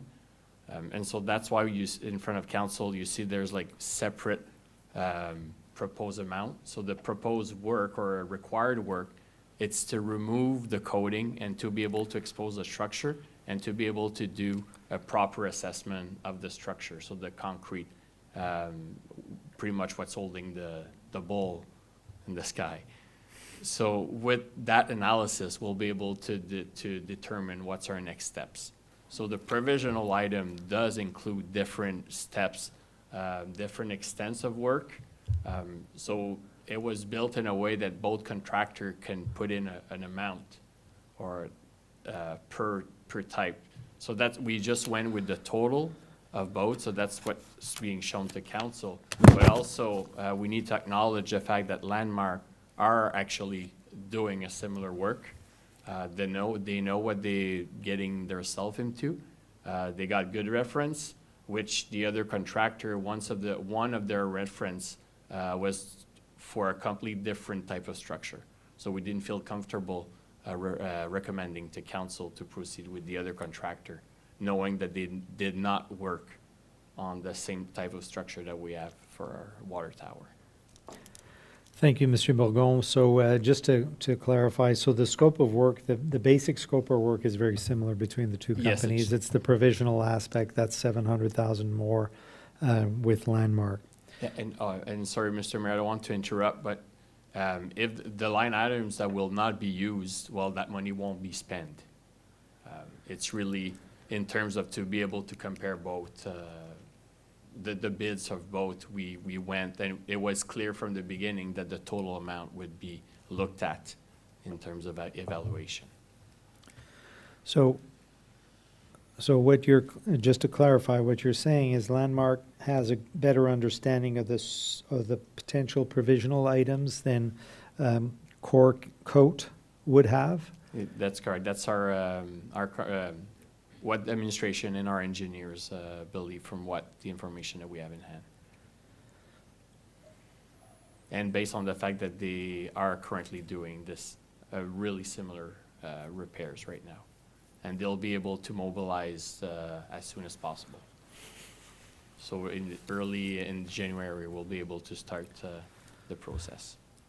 All right. In your presentation, you spoke to a possibility of having to take the water tower offline completely? That's correct. If once we remove the coating, if there's damage to the concrete and if it's beyond being repairable, there's a possibility that the tower would be put offline, which means the contract would stop at that point, and we'll have to discuss with council the next step. All right.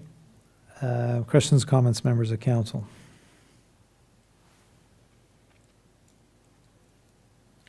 So I'm struggling with the difference here, the premium at about 37% higher, but I understand that, I think you've made a case why we need to consider this the way it is now. I'm comfortable moving forward. So, Councillor Lauren? Yeah, I think over the years we've had to take into account, all bids and not always go with the lowest tender because you get what you pay for. And in this circumstance, I'll defer to the experts in the room, and they've made the suggestion or the recommendation to go with the higher bid based on all the reasons that they just stated. So I'm comfortable going with that bid at this time. Thank you, Councillor. Any other comments? All right, moving forward to item. Pardon. Last comment, Mr. Mayor. with having the contract award, that way we'll be able to expedite any work. But I want to reassure council that any findings, I'll report back. Hopefully it's good news, but I'll report back regardless. Merci beaucoup, Monsieur Bourgon. Alors, on tombe à l'item N. The council receive report BLDG 2025-04 dated December 8th, 2025, and approve the proposal building permit bylaw. Monsieur Bourgon? C'est Monsieur Bourgon? No. Sorry, Chief. Go ahead. Thank you, Your Worship and members of council. So we're returning tonight with the building permit bylaw that we project that we started November 24th, last meeting. And if, with your permission, I'd like to pass the microphone to Ms. Tuff. Thank you. Ms. Tuff. Good evening, Mr. Mayor and members of council. Thank you for receiving the report to council for the building permit bylaw.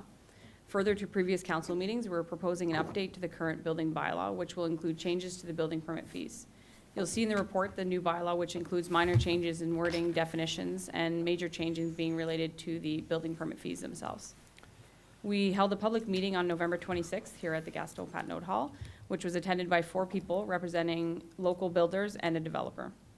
There were no questions or discussions related to the increase in fees being proposed.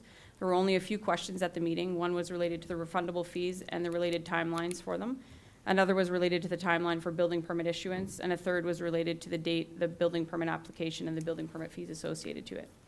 I did receive requests from the presentation that was used for the meeting and the proposed bylaw from 2 local builders, which was sent to them, but I did not receive any follow-up questions. You will find attached the report, the proposed building bylaw with recommended increase over a 4-year period. Additional options for the permit increases over a 2-year period, as well as a full increase January 1st of 2026, are also attached should council wish to increase the fees more quickly. Thank you. Thank you so much, Ms. Tuff. I just had just a clarification question. What's the timeline? So the building department will work with planning department and community development officer to explore opportunities to subsidize building permit fees either through our CIP or alternative methods yet to be determined. What's the timeline for that? Ms. Tuff? Thank you, Mr. Mayor. I believe I have been speaking with the community development officer as well as the finance department, and I believe that they're working on that through 2026 as part of their plan. Okay, and just my last thought on that. I understand that we were kind of, there was comments relating to an expedited permit premium that was kind of brought forward, but staff considered it but did not recommend it.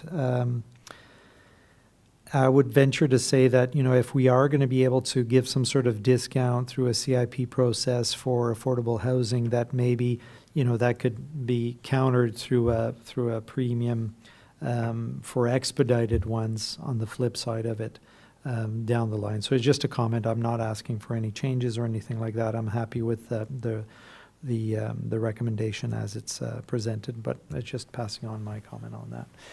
And just to offset. Alors, questions, comments, members of council on this item? Councillor Deakin, then Conseiller Lalonde.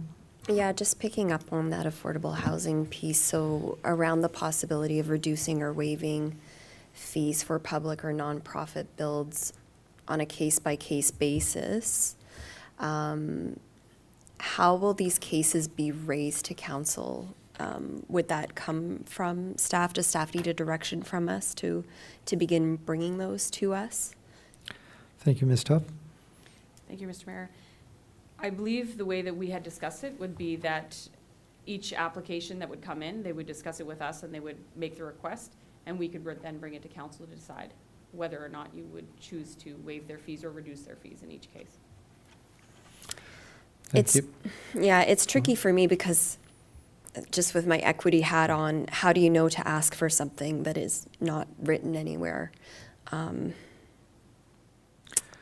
It's making the invisible visible, and I don't think nonprofit or public builders will be looking at the meeting from December 8th, 2025 to know that they could request that. Is there another approach that we could take where by default, there, if it's a public or nonprofit affordable housing build, that it is brought to council? And if so, would that require a direction, or do we need to make a motion for that?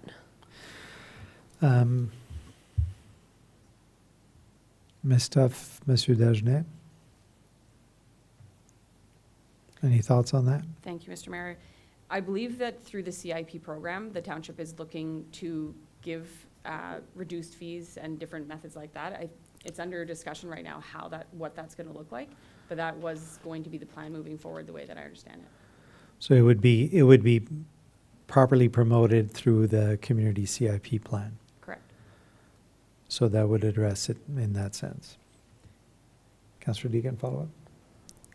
What's the timeline for the CIP coming into force? I believe CIPs have to go to the province for approval, if I'm not mistaken. Monsieur Dagenet? It's in the plan for 26. We've already started discussion with the same company that did our other two CIPs. So we're gonna get into a RFP in January, February, and the goal is to have our CIP before the end of 26. So. Councillor Deegan? Erring on the side of caution, is it possible for council to consider directing administration that in the time it takes to establish the CIP, that council be made aware and consider on a case-by-case basis discounts and waiving of building permit fees? But I think that was clear that it will come to council for those exceptions. So long as there's a request. That's correct. It's a little bit like the community grants. When there is a request, it comes to council. Are you asking to change that policy so that, I'm not sure how we would go about it outside of a CIP. Councillor Deegan? Is it going against current policy or bylaw to direct administration to inform us of cases of nonprofit or public affordable housing builds for waiving or discount consideration in the interim before the CIP is, I understand it's being put together, but before it's actually in place? So requesting staff In the next year, let's say. Yeah, so requesting staff to bring applications for not-for-profits or affordable housing, just offering it essentially and bringing it to council for approval preemptively as opposed to, or proactively as opposed to not saying anything and hoping they would understand. Ms. Tuff, that's a ability for us to do that? Thank you, Mr. Mayor. Yes, we can do that through the permit process. So when the application comes in, we can certainly flag it and bring it to council for that. So do we need direction for that, or is that okay to just have it as a practice, Chief?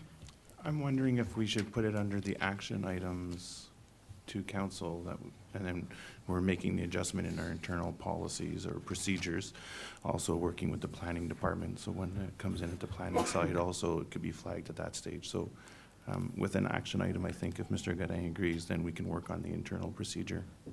Yeah, that makes sense to me, Monsieur Godin. So we'll put that as a follow-up action. Oui, merci, Monsieur Mayor. Yeah, I think that would be a wise course of action.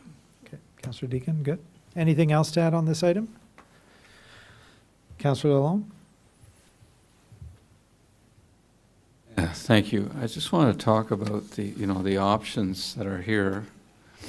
I appreciate that the options were adjusted so that we could bring a phase in much sooner rather than later. The original, I guess, was talking about a 4-year phase in, and now we have something that would happen in much quicker time.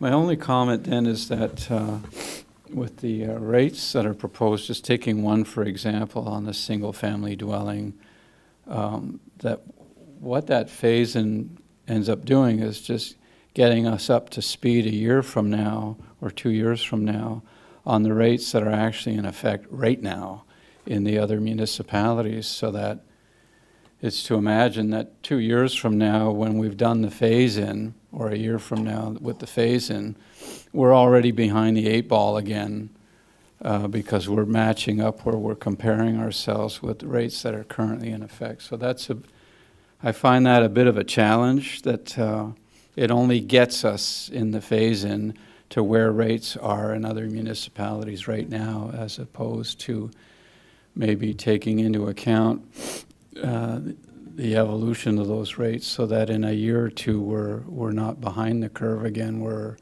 either on it or in front of it.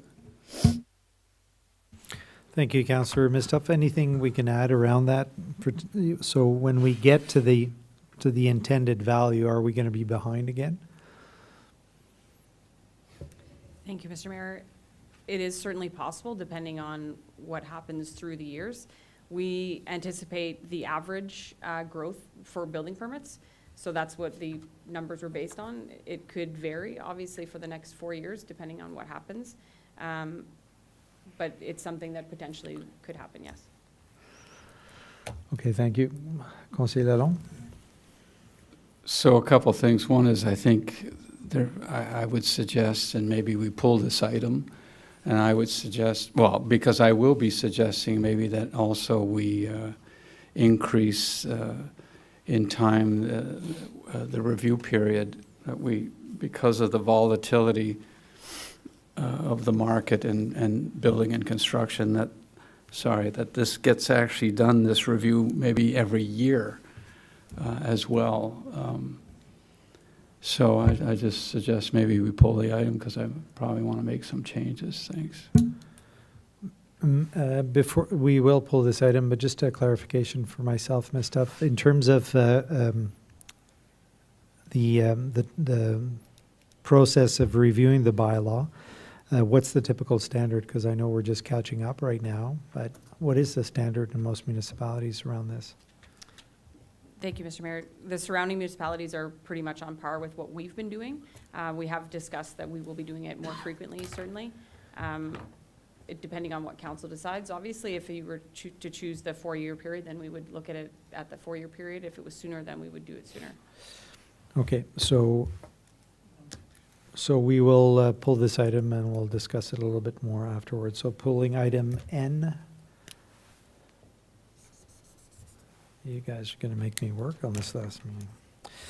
Moving to item O. Community grants and contributions. That council receive report PR 2025-13 dated December 8th, 2025, and decline an additional one-time grant request of $1,000 for a total of $2,000 submitted by the Limoges-Guignolé Committee for the preparation of the annual Christmas baskets. The administration recommends that this request remain status quo and that the municipal contribution be maintained as approved in 2025 budget of $1,000. Madame Guittard, anything to add? Thank you, Mr. Mayor, members of council. No, I think I made it clear why the decision and why to keep the status quo. I think we're being fair in this process with our neighbor Limoges. So. Merci, Madame Guittard. Est-ce que vous pourriez me rappeler, est-ce qu'on a eu cette demande l'année passée aussi? On a cette demande presque tous les ans. Tous les années, hein? Quand on a débuté, c'était $500. À un moment donné, on l'a augmenté à $1,000 et ça fait, je pense, la 3e année que c'est $1,000. Et alors, la demande de monter à 2,000 est venue l'année passée aussi, c'est ça? Non. Non? Non. C'est la première fois qu'on demande. Ouais. OK. Merci. Questions, commentaires, membres du conseil. Conseillère Deakin? Thanks. I worked in emergency food response during COVID in our region, and I want to underline that food insecurity is a result of income being too low. And so there's two sides to addressing, there's the traditional approach of responding to immediate need, but I remain very aware that this is a policy choice that exists in terms of incomes being low enough that families don't have enough to eat for Christmas. In terms of what we're doing in the next few weeks as a council, I'd like us to be thinking generously, and whether it comes from a collective budget or from my discretionary budget, as I understand other members of council in Limoges have done, I would like to see our council pitch in and reach the $2,000 contribution as was requested. Can you just clarify, Councillor Deacon, you said as councillors in Limoges, you mean nation? Yeah, oh, sorry, that there are members of the Nation Council that that do contribute more from their discretionary budgets. And if it's council's will tonight to proceed with the recommendation, I would be personally putting my whatever amount that I can in my discretionary budget towards the gap. Okay, so that wouldn't impact this particular recommendation. It would just, you would do that on the above and beyond, correct? Yes, unless other members of council are heading in the same direction, in which case I think it would make more sense probably on administration's recommendation to put this from a different fund. Thank you. Councillor Lauren? Can we pull this item? First thing. The second one, because I want to make an amendment to it, understanding administration's position on it, council can still make a different decision.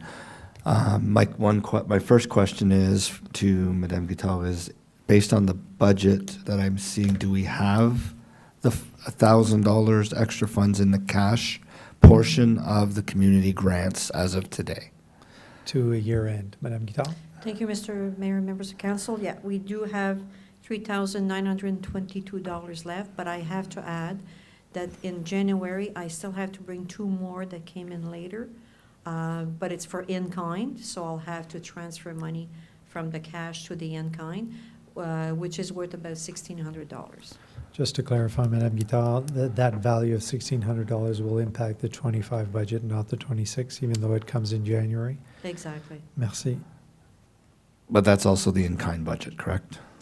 Yes, but I will have to transfer money from the Value. The cash, because Okay. we don't have anything left in the in-kind. So 39 minus 16 is still leaves 23, which would still be able to support the $1,000 here. So I'm going to recommend to council that we approve the $1,000 out of the community grants, which is where it should come from. Although I understand the request from Councillor Deacon to take it from our discretionary budgets if we could. I don't know if, and I don't know if Madame Guittard knows, but I don't know if La Nation has a community grants program similar to ours, therefore allowing them that opportunity to do it from their own discretionary budgets. That's the first aspect. The second aspect is under our remuneration policy that talks to our discretionary budgets. I believe there's a restriction on items where council has declined from a community grant, whether council can then make the decision to say yes. So I think I read that correctly under our remuneration policy, where it says where council has not declined the item at council. For council members to support under their own discretionary budget. So to avoid that issue, I'm going to recommend to council that we take it from the community grants budget, which is where it should come from. Thank you, Councillor Lauren. Madame Guittard, follow up? Thank you, Mr. Mayor, members of council. So just to add to Councillors Lorrain, I did confirm with the CAO of Nation if they were contributing and if they had a community grant program, which they don't have. So this is why, and because they have wards, which is different from our council here. So there are 3 members from the council that gives some money, which is a total almost to $2,000. Merci beaucoup. So this item will be pulled, and I wouldn't mind getting clarification for our record in terms of the remuneration bylaw. Do we have that handy, or we can follow up on that? I don't think we'll need it tonight based on the, but.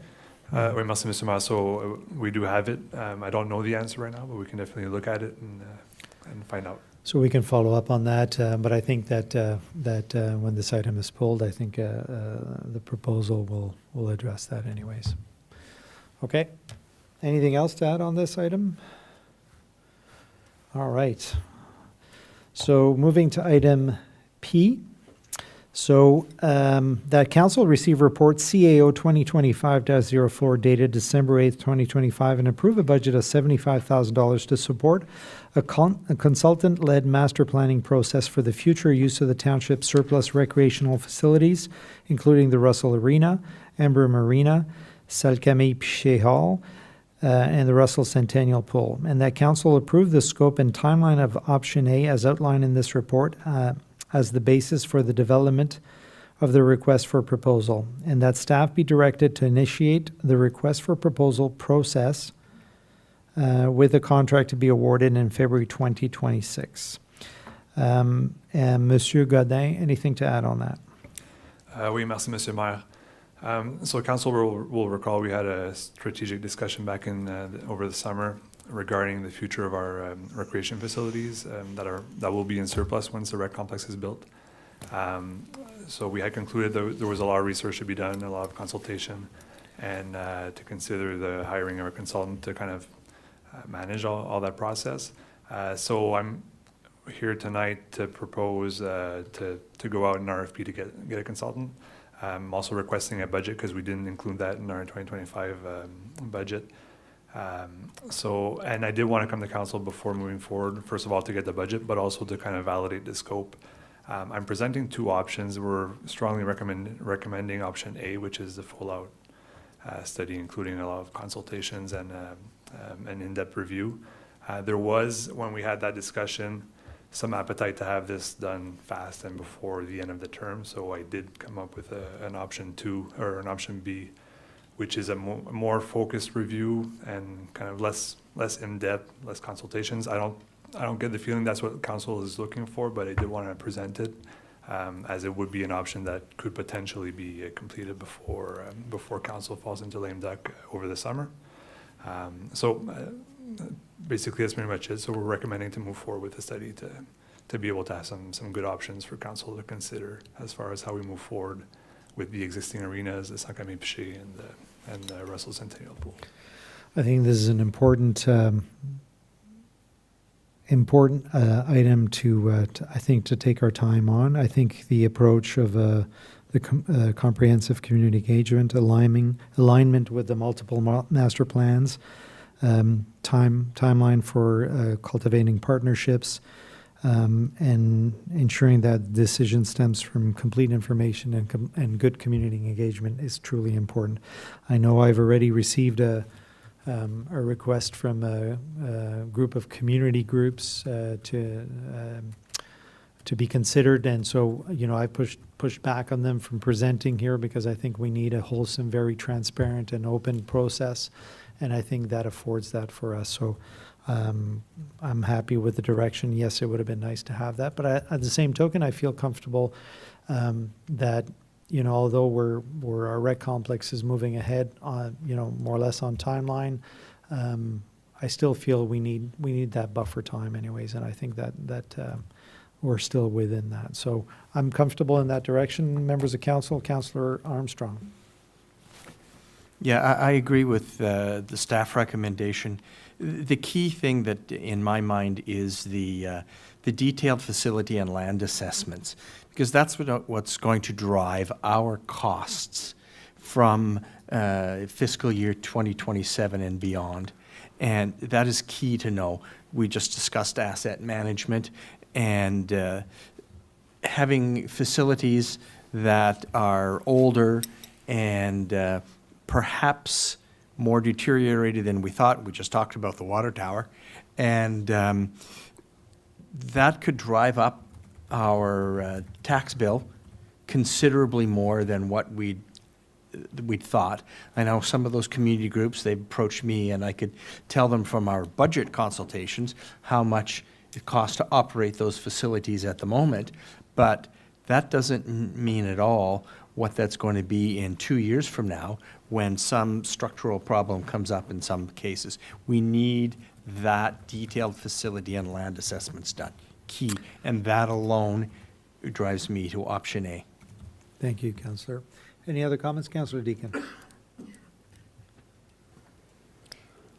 Thank you. I'm excited to see this coming on the same night as the pending public engagement policy, because I think that this will be, jumping off the diving board, the ultimate test throughout this process. And I'm very excited to have that in hand, assuming that it is approved this evening, as a tool for administration to use as it proceeds through this process. I agree with option A, working towards having something in place, some sort of recommendations coming forward in August. Just pointing back to, I do believe that there will be rigorous public engagement involved here, and my hunch is that different consultations and different public engagement will need to happen at different stages depending on interest holders. I want to thank you, Mr. Mayor, for referencing the need to be cultivating partnerships and placing time and resources into doing so. The report points to township studies, township data, township understanding of what the needs are. And a lot of these areas that are identified, the mandate for them, such as childcare, such as community safety and well-being, healthcare, go beyond what township has in hand in terms of studies and jurisdictions. So I just want to underscore the need to not only cultivate partnerships with other players to bring benefit to our community and to know what that could look like in the master planning process, but also the data and the studies that those interest holders or mandated would have. Thank you, Councillor. Any other comments on this item? Thank you very much, Monsieur Godin, on that. So we are coming to the end of this section. I believe we have 4 items that we are going to pull, Madame Camille-Laflamme. DLNAPO, juste pour être sûr qu'on est tous sur la même page. Oui, okay. We've now been going for a little over 2.5 hours, so, and I'm sorry to our guests that are still here, but I think we are going to take a short 10-minute break. Yeah, okay, so let's do a pause for the cause and come back at shortly after 1:45. Thank you.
Merci. Alors, on est de retour. On est à l'item 12, rapport d'un investigateur au DELEGATIONS. On n'en a pas. Numéro 13, avis de motion. On en a 2.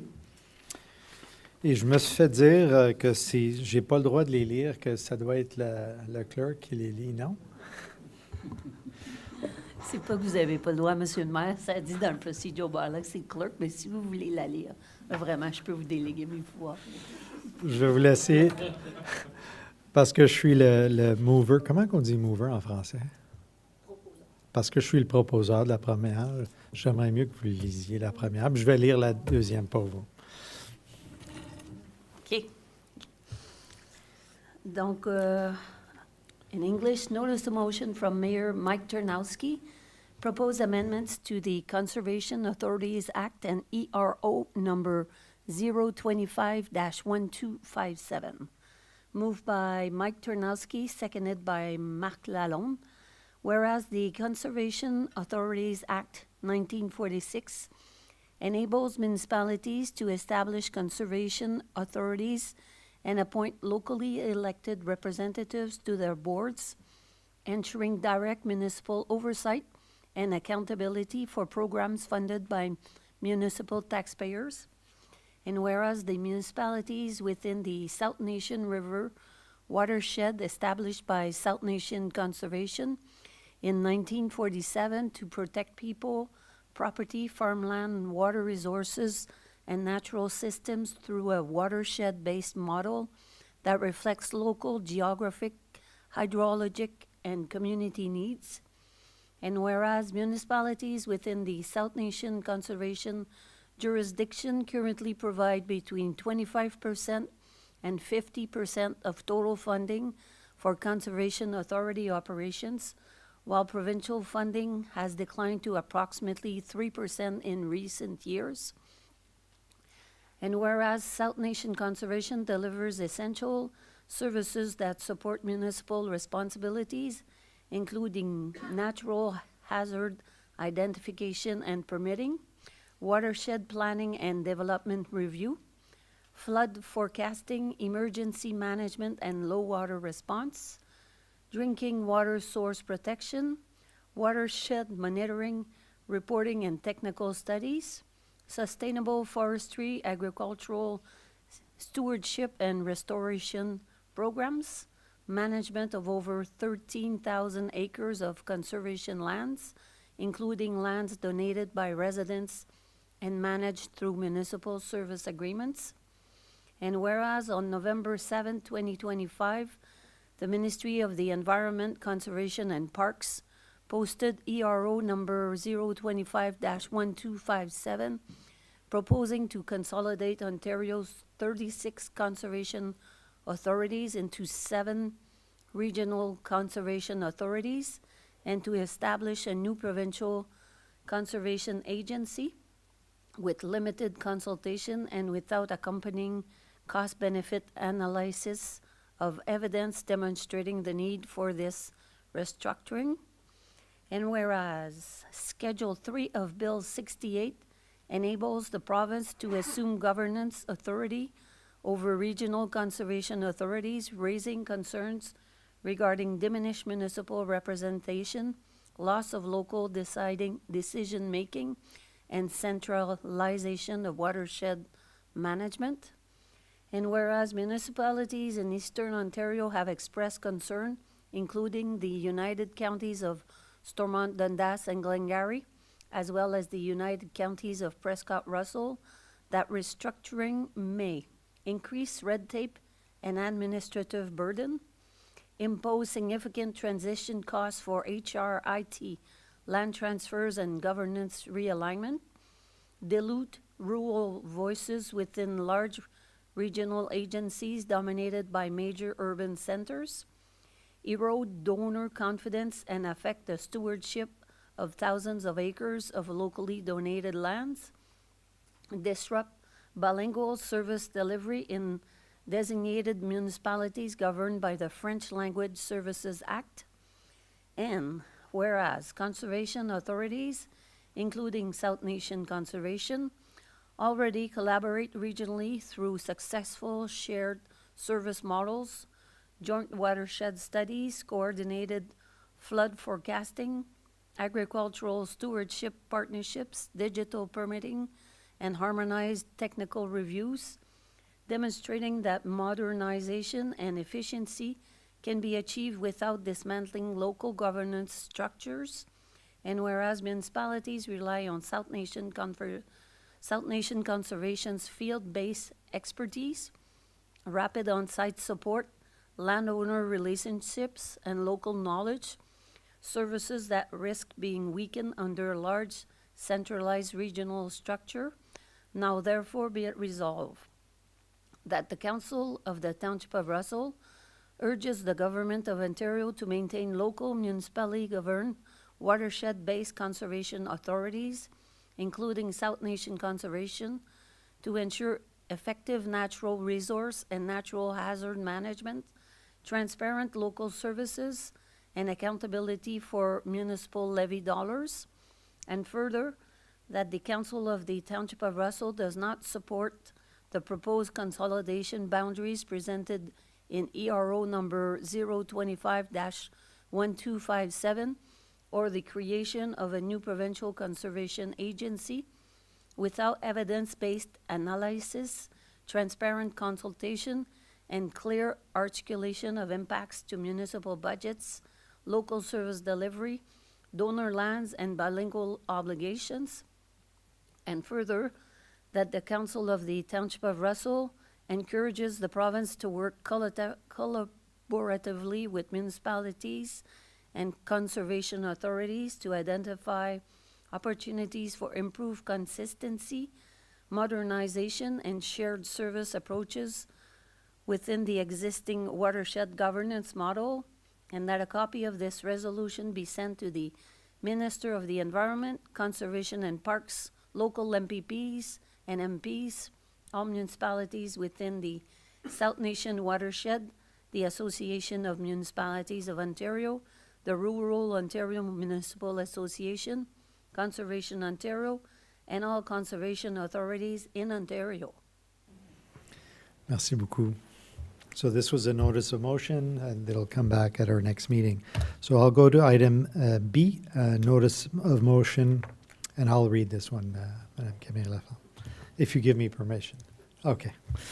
All right, so this notice of motion moved by Councillor Deacon, seconded by Conseiller Lalonde, whereas under Ontario Regulation 391-21, blue box producers are fully accountable and financially responsible for their products and packaging once they reach their end of life and are disposed of for eligible sources only, and whereas ineligible sources which producers are not responsible for include businesses, places of worship, daycare, campgrounds, public-facing and internal areas of municipal-owned buildings and not-for-profit organizations such as shelters, food banks, and whereas failure to include ineligible sources under the Ontario Regulation 391-21 Blue Box program is in essence a provincial tax on ineligible sources, and whereas should a municipality continue to provide services to ineligible sources, the municipality will be required to oversee the collection, transportation, processing, and recycling, assuming 100% of the costs, which amounts to yet another provincial municipal download. Now therefore be it resolved that Council of the Township of Russell supports the resolution of the Township of North Glengarry dated August 11, 2025, and hereby requests that the province amend the Ontario Regulation 391-21 Blue Box so that producers are responsible for the end-of-life management of recycling products from all sources, and further, pardon me, that this resolution be forwarded to the Honourable Doug Ford, Premier of Ontario, the Honourable Todd McCarthy, Minister of the Environment, Conservations and Parks, Mike Harris, Minister of Natural Resources and Forestry, Stéphane Sarrazin, Member of Provincial Parliament for Glengarry Prescott-Russell, Rob Flack, Minister of Affairs and Housing, and the Clerk of the Township of North Glengarry. Thank you.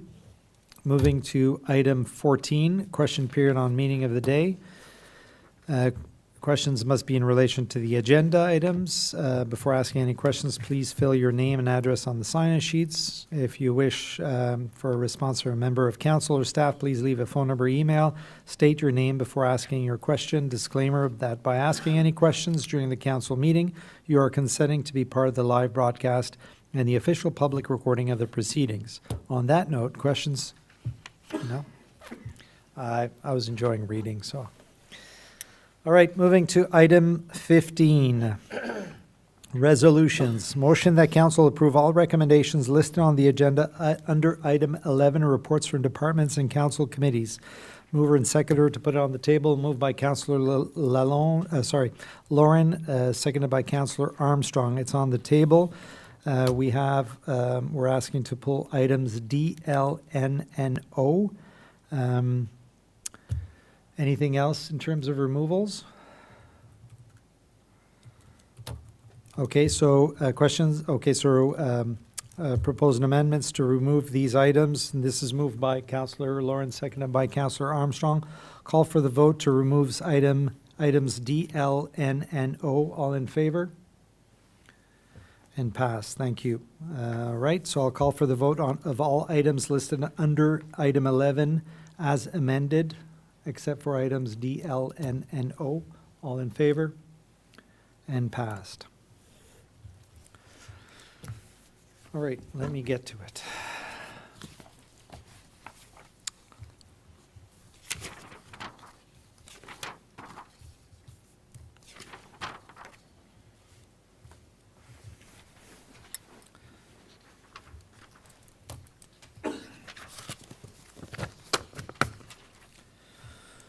Okay, the first one, item D, the council received report PD 2025-48 dated December 8th, 2025, and deny the request for a reduction in the total amount of required financial securities in relation to the site plan control file D11-163.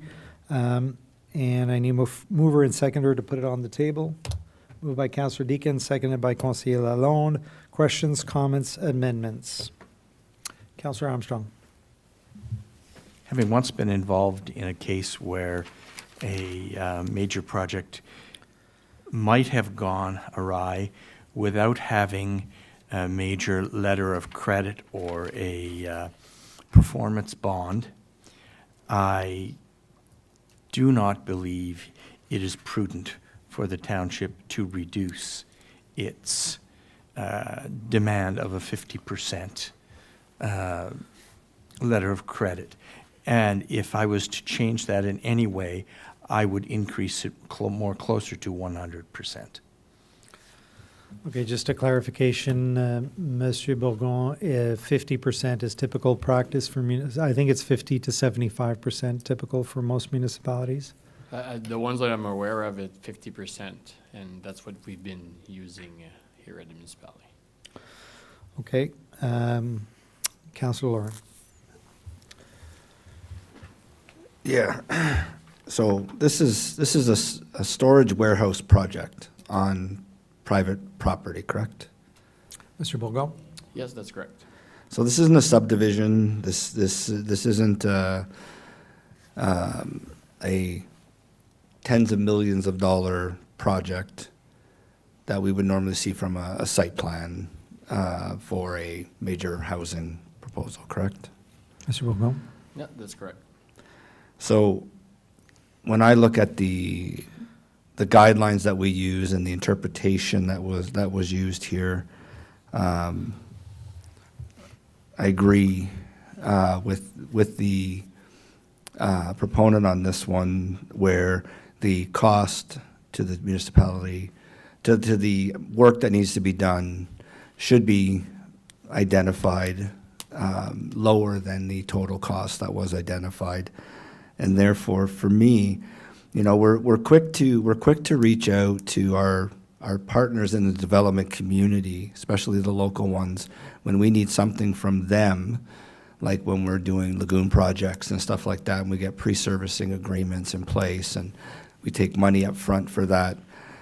And in this circumstance, we're being asked to, if we look at it from two different ways, one is an interpretation, and a reduction to still give 50% of the reduced amount, or we look at it from a global perspective of the $3 million cost and say, well, this is a request to reduce to 10% based on the project itself. So to me, I think it makes sense to take that amount to reduce a significant burden to the actual project. So I would propose an amendment to accept the lowered amount, whichever way you calculate it, 50% of the lower amount or 10% of the total project cost. But I will move a recommendation to accept the reduction. Thank you, Councillor. Any other comments? Councillor Deacon. I have a question on this one, but I'll just, to Councillor Lorraine's point, I will acknowledge that this is a very different site plan situation than the one that I hear concerns from residents from often, which are inside settlement areas, mostly relating to residential. And so that's why I'm looking at this through, a wider lens, but also acknowledging that it's a different approach and wondering if, as a township, there should be a differentiation between types of site plans in which types of industrial and trade or settlement lands that acknowledges that this is about economic development as well.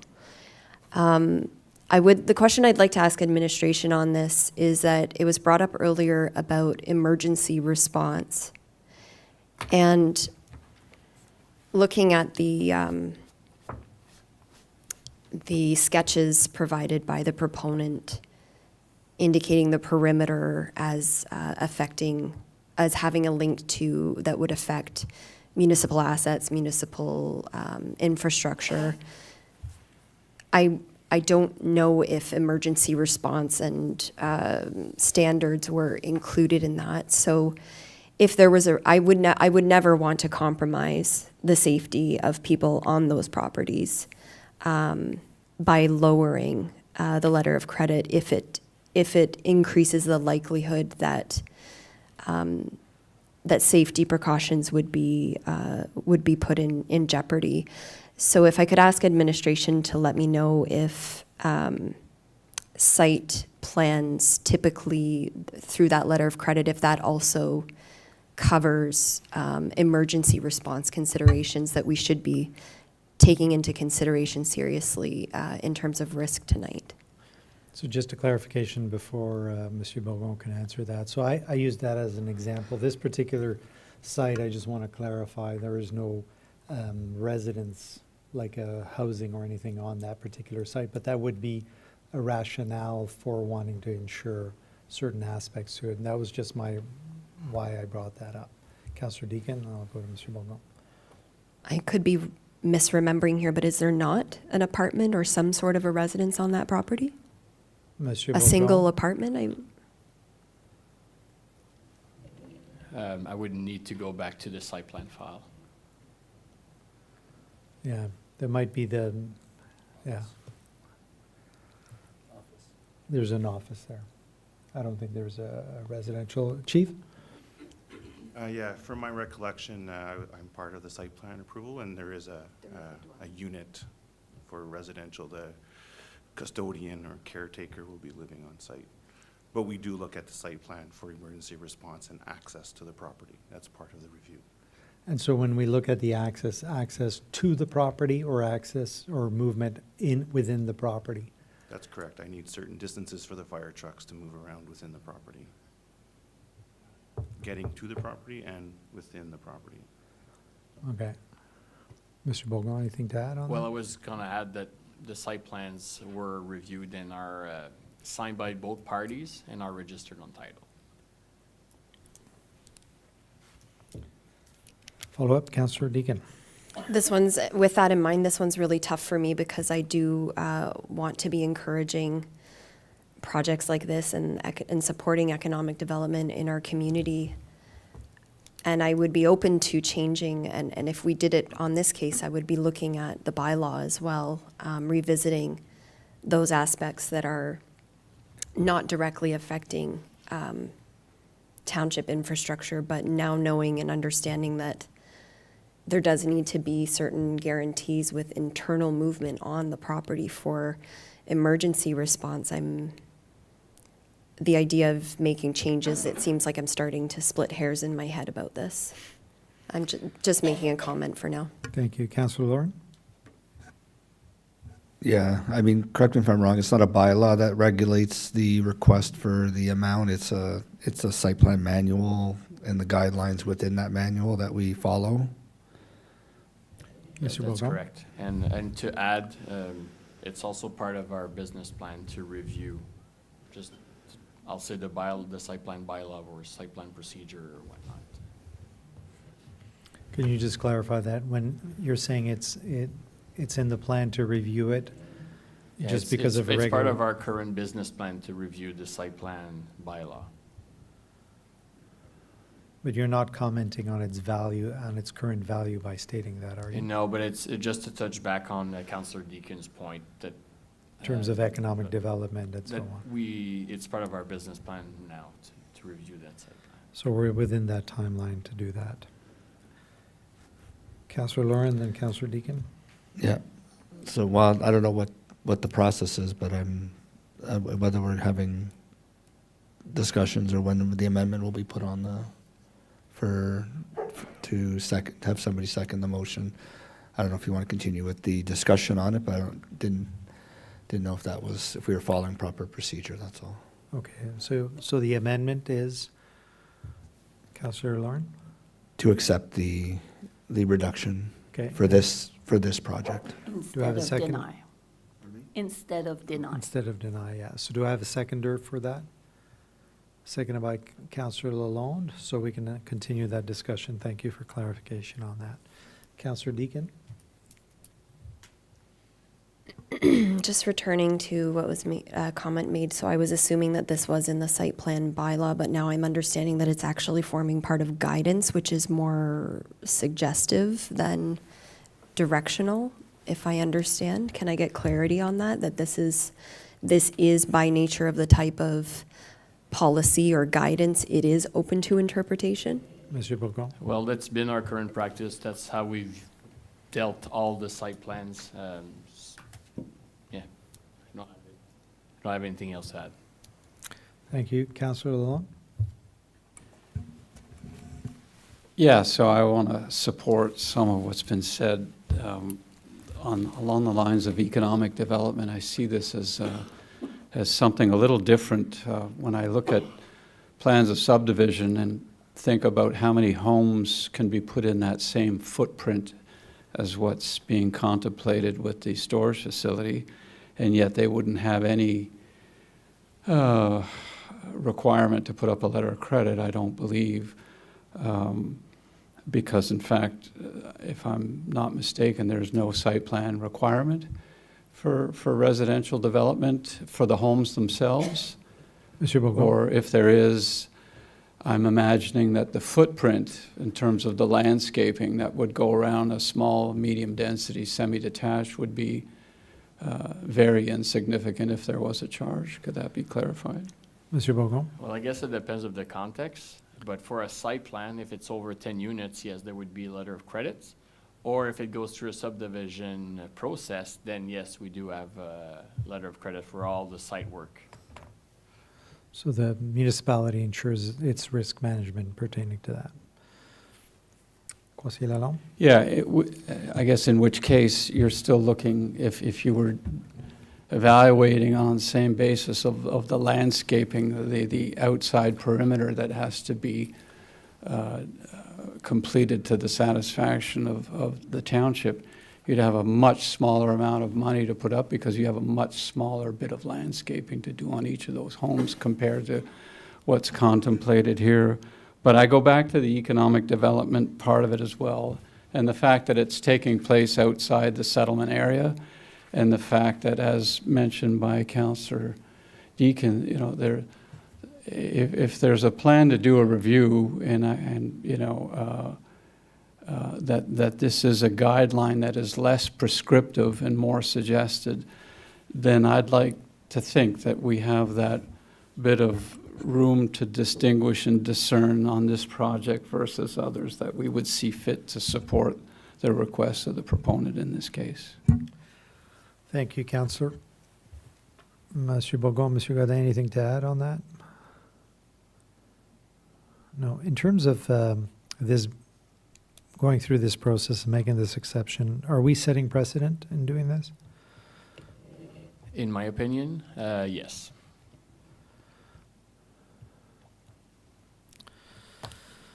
Councillor Deakin?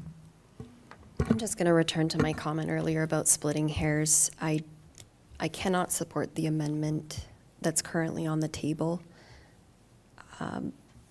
I would be looking alternatively at revisiting the letter of credit amount required for looking at the proposal from the proponent minus any sort of work that would impact or need to be guaranteed with regard to emergency response access.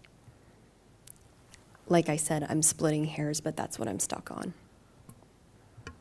Okay. Any other comments on this item at this stage? Seeing none, I'll call for the vote. Call for the vote on the amendment as amended, i.e. to approve, or the request of the proponent? To accept instead of deny. To accept instead of deny the proposed 331,000 letter of credit instead of the 1.53 million, correct? So I'll call for the vote. All in favor? Against? I'm going to go against it. So it's not passed. So call for the vote on the item as presented then? On the main motion. On the main motion. Call for the vote on the main motion. All in favor? Against? I'll go in favor. And passed. All right. That's item D. Moving to item L.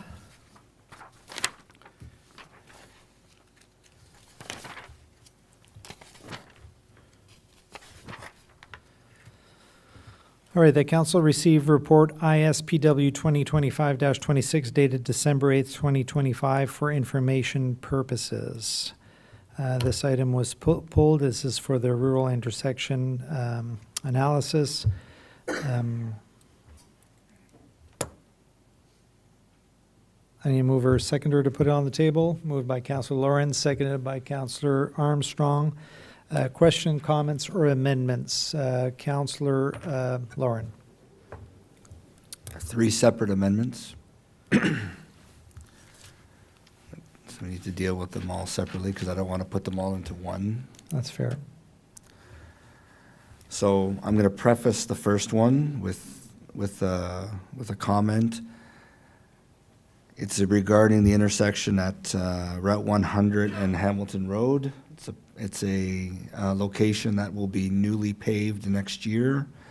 It has 2 distinct curves, one at the west end, one at the east end, where we've seen significant accidents in the past with speeding all the way through both sides.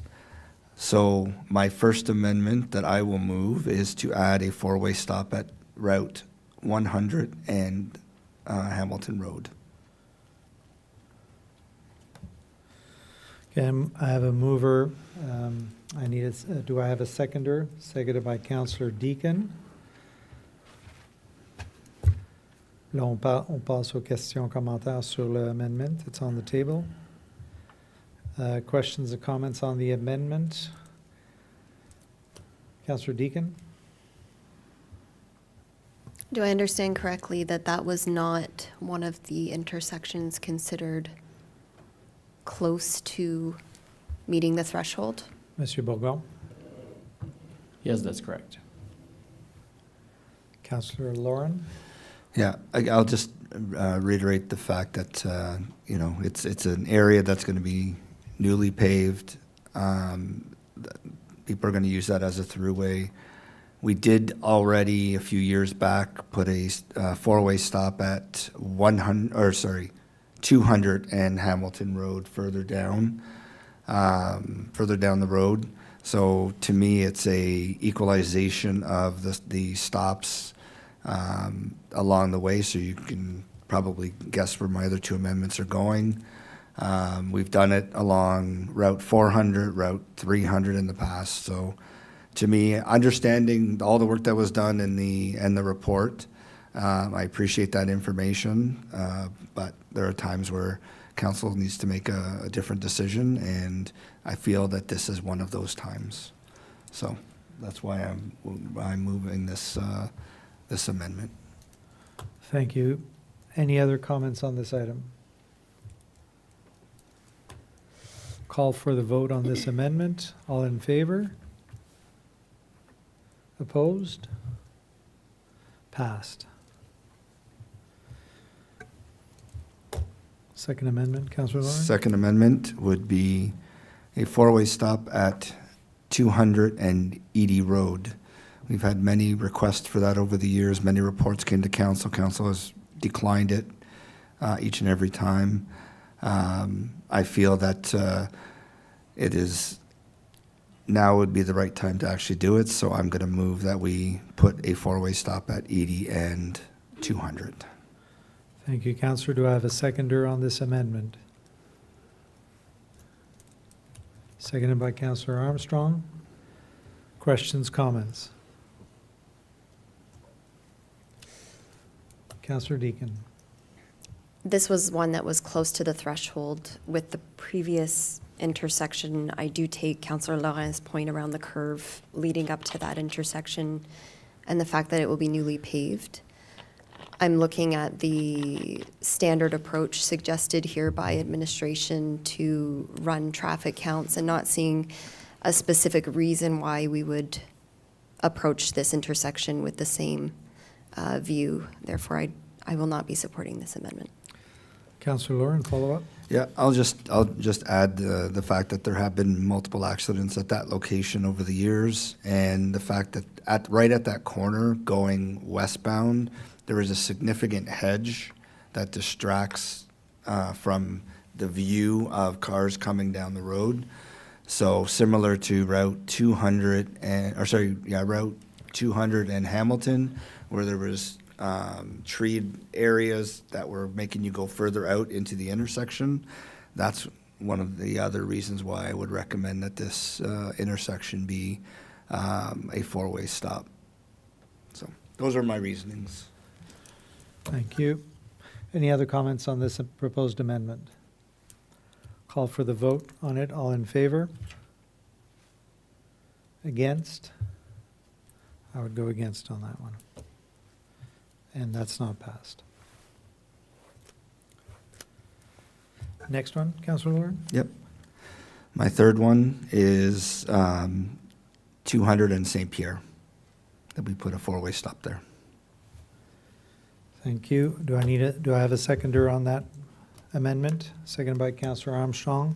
Discussion, questions, comments? Councillor Deakin? No. Councillor Armstrong?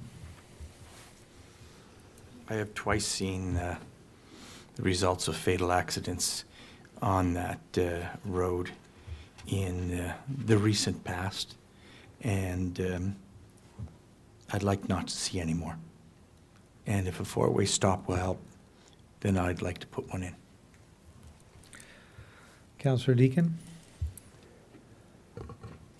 The report here is not indicating to me that a four-way stop would be a solution to making this a more safe intersection.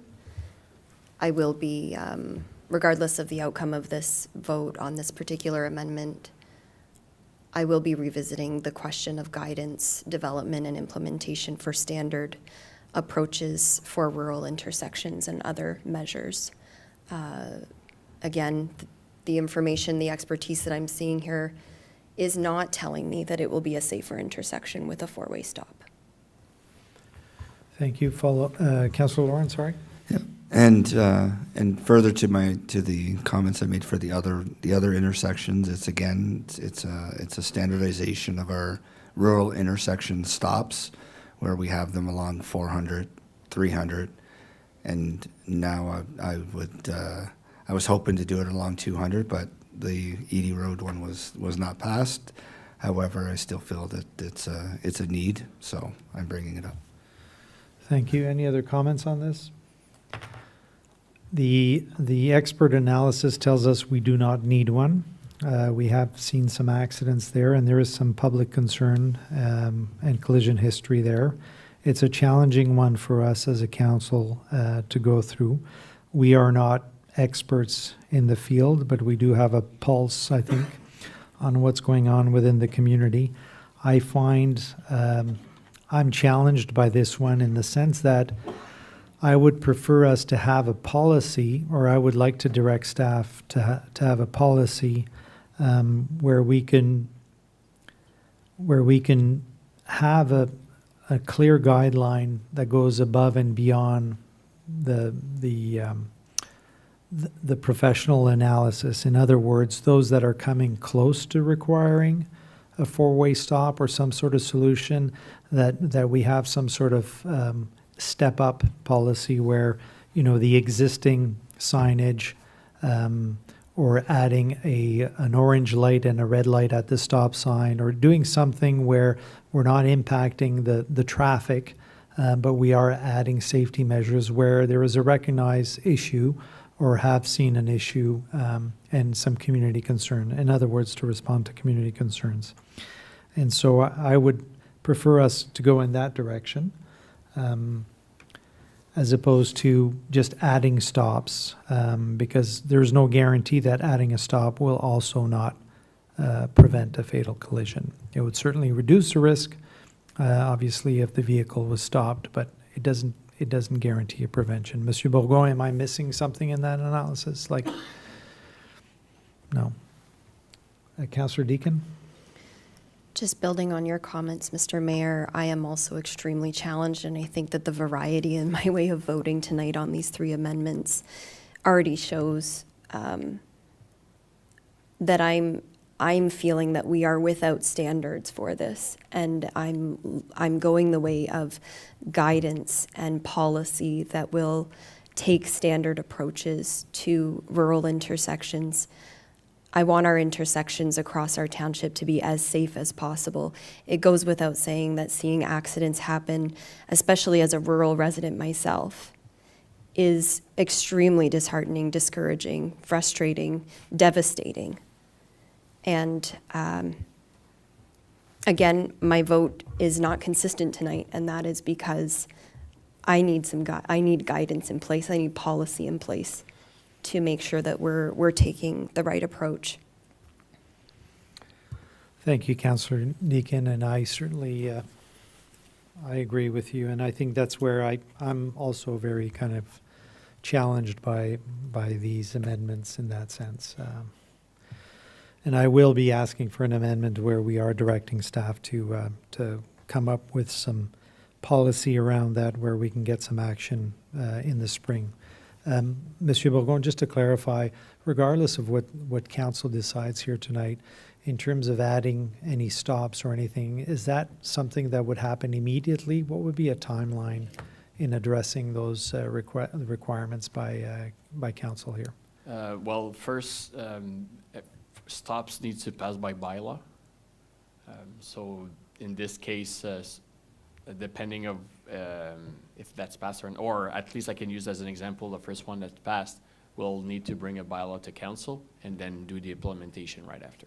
The implementation doesn't matter if it's winter or summer, it can get done right? we can manage to implement right after. Or I guess I should say when time's available, when the crews are available. But whether it's middle of winter or spring, it doesn't make a difference. No, we'll be able to do the implementation. Okay, and when just a further question pertaining to that amendment, then when we move into doing something like that, is there a communication plan with residents to make them aware of new stops? Are there rules where we put a new stop in place and so on? So to communicate to a resident, yeah, that can be done, but we need to assume that it's not the residents that are using the road. So there's things that we need to put in place as new, so there's different things that we need to do as per the regulation. Okay. Any other comments on this proposed amendment? Councillor Lalonde. Yeah, I just would support what was just said by Councillor Deegan and yourself, about looking maybe for some policy development on this. The whole stop sign thing is a real conundrum for me. While we were getting ready to put in the traffic lights at Edie Road and Castor, previously the idea was, or the thought was, stop signs. I heard from dozens of residents that said stop signs won't accomplish anything. So it's a real issue. It's a real challenge to figure out what the best way forward is. I also spoke, and I think I mentioned it once before, with, I think it was the Deputy Reeve or someone from council in South Dundas, when they decided they needed a stop sign out the back end of Chesterville, the south end, because they had seen a lot of accidents with that county road coming down, going east-west. They put in the bumps, they put in the flashing light, and I asked, how has that worked out for you? And said it hasn't changed much at all. People are still trying to scoot across that busy county road and just, burn the stop sign. So they had a serious problem. They thought they had solved it with these rutted out sections of asphalt, followed by a flashing light, followed by a stop sign, and it has not achieved the desired objective. So this is a difficult one. It would be useful to see a policy or some further reflection on this. I'm not totally convinced on the stop sign thing anymore, from having heard from other municipalities. I'm not saying they shouldn't go in, but I think we need some township-led analysis on this to see what the right way forward might be. Thanks. Thank you, Councillor. Any other comments on this item? All right, Councillor Deakin. There were two other intersections listed here, Route 200 in North Russell and 200 in St. Augustin Road, and as identified as having a close split of volume that administration would be reviewing with traffic counts in 2026. I would welcome from those proposing the amendment why these two are not also considered for four-way stops using the logic of those proposing the amendments. Thank you. Councillor Lauren, maybe can you comment on that?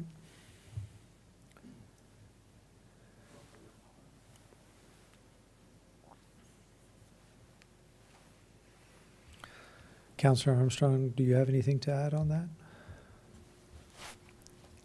Just a question. Did you speak about Route 200 and St. Augustin? Route 200 in St. Augustin is essentially a T junction because the road allowance for Route 200, for St. Augustin north of 200 is not open. It changes the dynamics at that intersection because people traveling on St. Augustin have a natural tendency to stop and look before you pull out into Route 200. That doesn't happen at, for example, St-Pierre and 200. Yet, just a few kilometers ahead of that, I drove St-Pierre twice today, and coming out of the village, you reach 300 four-way stop. You go 2 kilometers and a bit farther along the road, and 200 and St-Pierre has no stops on St-Pierre. Very different. And I do wonder if that difference is one of the reasons why we have, or one of the factors at least, in why we've had fatal accidents at that intersection. I do not remember any at 300 and St-Pierre. I don't want to I think both of the fatalities were for the stop not being done, but at that end, but just to clarify that. Yeah.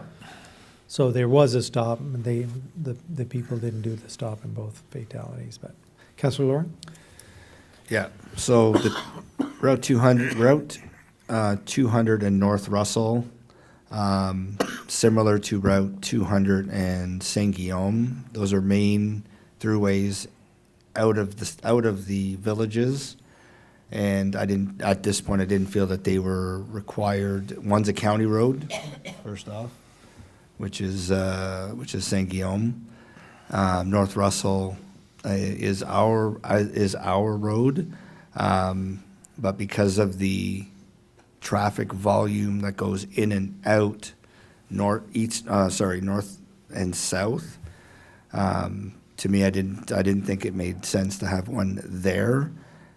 Council can always make an amendment to add one at that location, but it wasn't one of the ones that I've ever been asked to review and ever been asked to put on the table for council to decide to add a four-way stop there. So I didn't.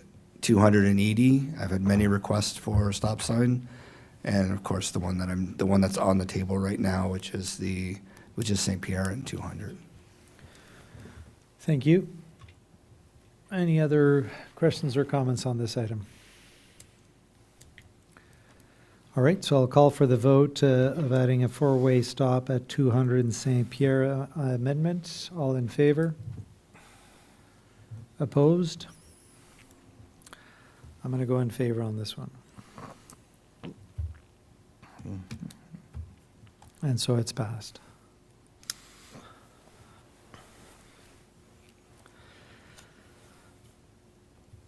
I'd like to propose another amendment to this one. I'd like to direct staff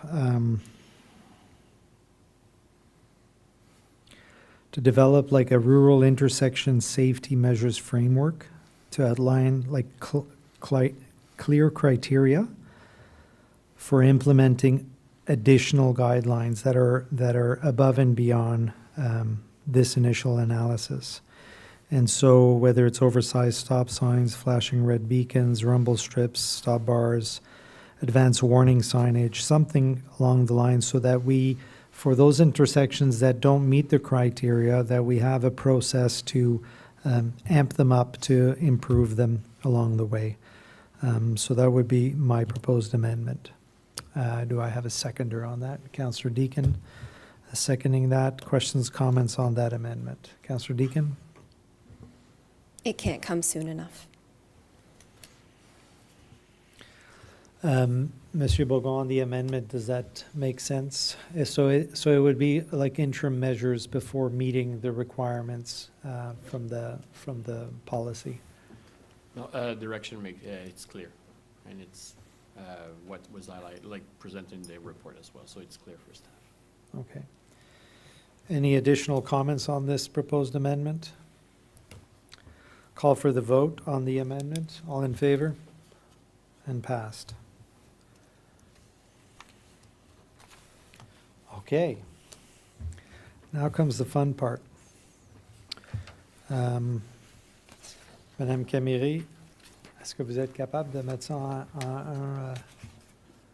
do I just say as amended? Mm-hmm. Oh, okay, that's easier. With amendment 1 and 4. 1, 3, 1, 3, and 4. 1, 3, 4, yes.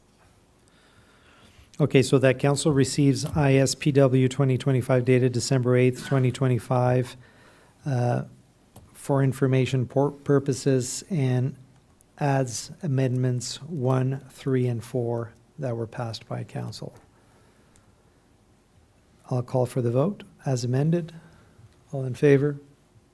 And passed. C'est beau ça? On a bien fait ça, Madame Camille? Okay. Thank you, council, on this discussion. This is not an easy discussion, and there's a lot at stake on these things, and I appreciate everyone's input. And so we move to item N. The council received reports BLDG 2025-04 dated December 8th, 2025, and approved the proposed building permit bylaw. Mover, seconder to put on the table. Moved by Councillor Deakin, seconded by Councillor Lauren. Questions, comments, amendments? Councillor Lalonde. I guess I'd like to just recommend that we go with option of implementing the full increase in the 1 year in 2026 all at once. Reasons for that primarily are that it has been 9 years since this review took place, and which I think is explained by the fact that we're lagging considerably behind places like La Nation and Rockland. And again, to my point of earlier, that even in applying the increase all at once in 1 year is only going to bring us up to speed with where those two in particular are right now, those two municipalities. It doesn't. Sorry to interrupt, Sorry. Councillor. Just a proposed amendment, and we'll discuss it Yeah, afterwards. so sorry, it's just to propose the amendment that we adopt. The Is it 1 year. option 3? Sorry, Ms. Tuff, was it option 3? that puts it in all in 1 year. Sorry, yeah. Okay, so Thanks. we have a proposed amendment. Do I have a seconder on the amendment? Seconded by Councillor Deakin. Now we can have a discussion. See, now I don't have to. Okay, I'll come back if I need to, but I mean, that was the gist of it. sure. Before Apologies for that procedural error on my part. it's okay. I've done a few. It's all good. Before I pass it on to council for discussion, Ms. Tuff, can you just clarify from administrative perspective and process perspective, what kind of impact do you see in us moving forward in a 1 year span? Yes. Thank you, Mr. Mayor. Obviously, the increase, that's a significant increase in just one period of time rather than the 4 years, which is why we proposed 4 years. But if council wishes to do it sooner, then certainly it would be probably better for the building department's financial situation. Thank you. Councillor Deakin? Yeah, I have two comments. The first is that I support Councillor Lalonde's proposal, especially given the lag that we're seeing with bringing these fees up to cost recovery in terms of the last time that a review was done. I can't think of other departments that are based on cost recovery partially or fully that would have that much lag.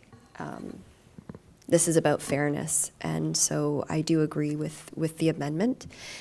I also, there was a point made by Councillor Lalonde earlier tonight on this item regarding the possibility of doing annual reviews of these fees. I just want to be clear that in supporting this amendment, I don't support the move to an annual review of the fees. I would keep that to a 2 year review so that it's not taking too much staff time as well. So agree to the amendment on the table and just providing clarification on my position with the frequency of reviews. Thank you, Councillor Deakin. Any other comments? Councillor Armstrong. Can it be clarified? I believe that we are not supposed to, building permit fees are supposed to be cost recovery alone, yet I'm sure the costs go up annually. So that, in my mind, means we should move the speed of or accelerate the increase in fees. 1 year is acceptable in my mind. But I would agree more with Councillor Lalonde that annual reviews of these fees, or at least some sort of an inflationary factor, be calculated in annually, similar to what we do with development charges. Thank you, Councillor. Ms. Tuff, in terms of other municipalities, I'm not sure if you can answer this, but is it standard practice to put some sort of fee review, like we review all our fees on an annual basis, or where we see the need to do that? Would that make sense? Yes, thank you, Mr. Mayor. I can say that through the research that I did with the surrounding municipalities, we are, even though 9 years is a long time, we are relatively on par with that. However, there was at least one municipality that I did have a discussion with, and their policy, they did the review 5 years ago as well, but their increase goes up every year with cost of living, so that's also something that could be considered. So if this was to be approved for January 1st, 2026, then the following year, it could potentially go up with the cost of living. That's another consideration. So, Monsieur Godin, we already do COLA when we talk about payroll and everything else, so we could put that as part of an implementation. That would make sense. Yeah. Yeah, we can definitely look at that. Okay. Any other comments, Councillor Lauren? Yeah, just making sure, keeping in mind that like our development charge costs, we increased them recently, or we do our biannual review and increase, and just making sure we're not putting ourselves in a position where these costs are significantly greater than our bordered municipalities, and we stall growth, right? That we are our expected growth because of the cost of the development charges. Now in some cases, almost doubling of the building permit fees in 1 year. So I just want to make sure we keep that into consideration as well. And if we are meeting a threshold there, then maybe we should consider a longer period of implementation. Thank you. So we have a couple of things. So we do have an amendment on the table to push the adjustment to 1 year rather than the proposed 4 years. And then we had a discussion of a COLA increase type of thing. So maybe we'll keep those separate as items. I certainly, as a comment, I would make that because of the gap that we have now, I'm a little bit uncomfortable in pushing it to 1 year, but I do agree that the 4 years seems longer than it needs to be, and I would kind of like to, maybe split that in half, and I would probably be more comfortable with a 2 year myself. So if I'm, just stating kind of my position on that in terms of that particular amendment. But we do have an amendment on the table. Any other comments on the amendment? Councillor Lauren? Just clarifying, would that be option 2 you were looking at, Mr. Mayor? That's correct. Okay. Councillor Lalonde? Yeah, so with the sheet that I had from the last meeting, I don't see it as a doubling of the rates.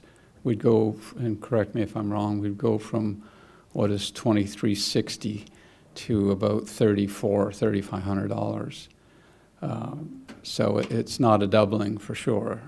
But as I mentioned, in La Nation and Rockland, in fact, if we make the change we want to make and we do it in the period of 1 year, we'll still be $100 a permit under the price that La Nation and Rockland are charging right now. We'll still be slightly below it, but we're certainly not doubling it. So, like I say, it's to be behind them and recognizing that we're only just going to catch up to them where their rates are right now in making the change for next year. And if I'm not mistaken, the comments that were given at the open house, there was I didn't see any comments raised for or against the increasing of the fees. There were no comments at all made. Is that correct? Ms. Tupp or Chief? Thank you, Mr. Mayor. That is correct. Well, we did have a few questions, but not directly related to the fee increase that we're proposing. Just a clarification, in the package to council today, if I look at the schedules, the 1 year shows a doubling, does it not? Correct. I believe Mr. Lalonde is looking at the previous report where the examples are provided from each municipality. So the example on the left-hand side is indicating what exactly that permit's for. So I believe it's a single-family dwelling with a garage and a deck and plumbing, so it's a typical situation. But if you look at the schedule that's been provided today, so option 1 that's included in the bylaw, you would see from 2025 at $1,800 today, and then the proposed for 4 years, it is doubled, it's $3,600. So depending on the option chosen, then yes, it would be doubled. Councillor Lalonde? I'm still good with that. Thank you. Okay, so I'll call for the vote for that amendment, unless there is any other comments to make? No? So all in favor of the amendment to go to 1 year? And that is passed. Against? I guess it doesn't matter. Doesn't know. Exactly. Approved. Councillor Deacon? At this point, are we needing to make another amendment with regard to the frequency That's or the correct. COLA? Thank you. Would you like me to propose that? Yes. Are you offering? My concern that I was raising earlier was about administrative burden. This is cost recovery basis, and we're not recovering costs very well if we're placing undue administrative burden. I do like the approach of aligning this with COLA. And so my amendment to the recommendation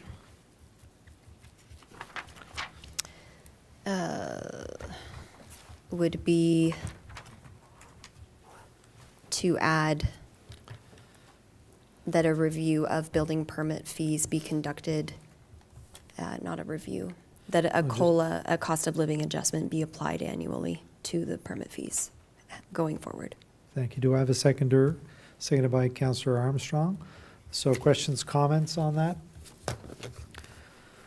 Councillor Armstrong? Correct me if I'm wrong, but most of the costs in our building permit are actually personnel costs, pay and et cetera. Ms. Tuff?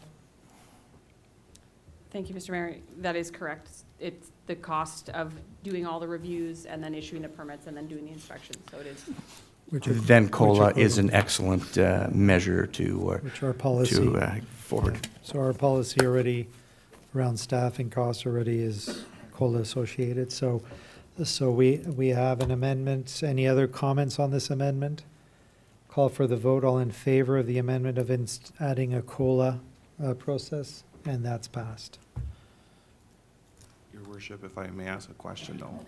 So COLA is fine, we'll go up with, we'll adjust it for COLA.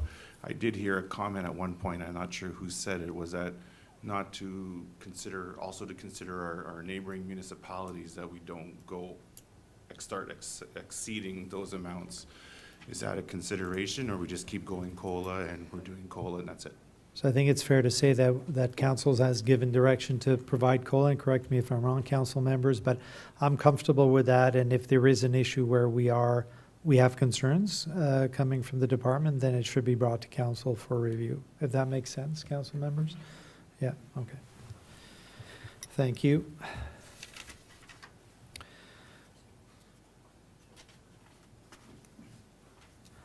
C'est bon, Madame Camille Laflamme? On est bon pour voter. Okay, so we'll vote on the item as amendments 1 and 2, with amendments 1 and 2. Was there more than 2 that council wanted? I heard. Are there any other amendments to be considered on this?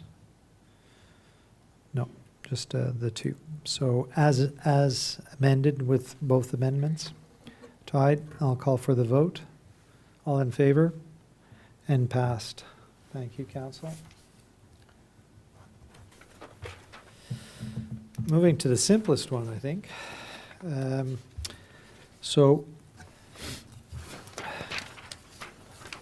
the council receives report PR 2025-13 dated December 8th, 2025, and decline an additional one-time grant request of $1,000 for the total of $2,000 submitted by the Limoges-Guignolé Committee for the preparation of the annual Christmas basket. The administration recommends that this request remains status quo and that the municipal contribution be maintained and approved in the 2025, as approved in the 2025 budget for $1,000.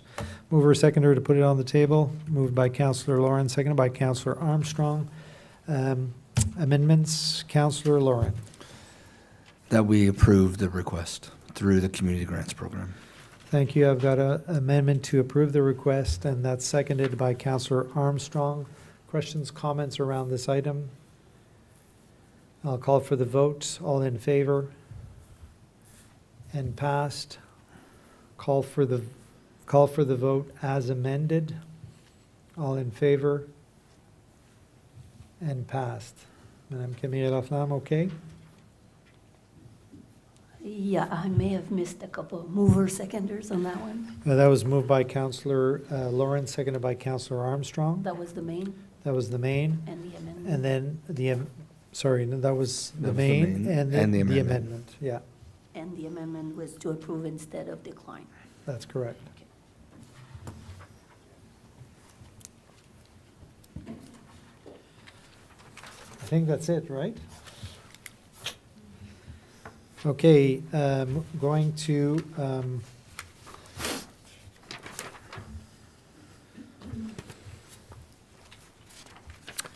bear with me, I gotta reorganize my pages. Okay.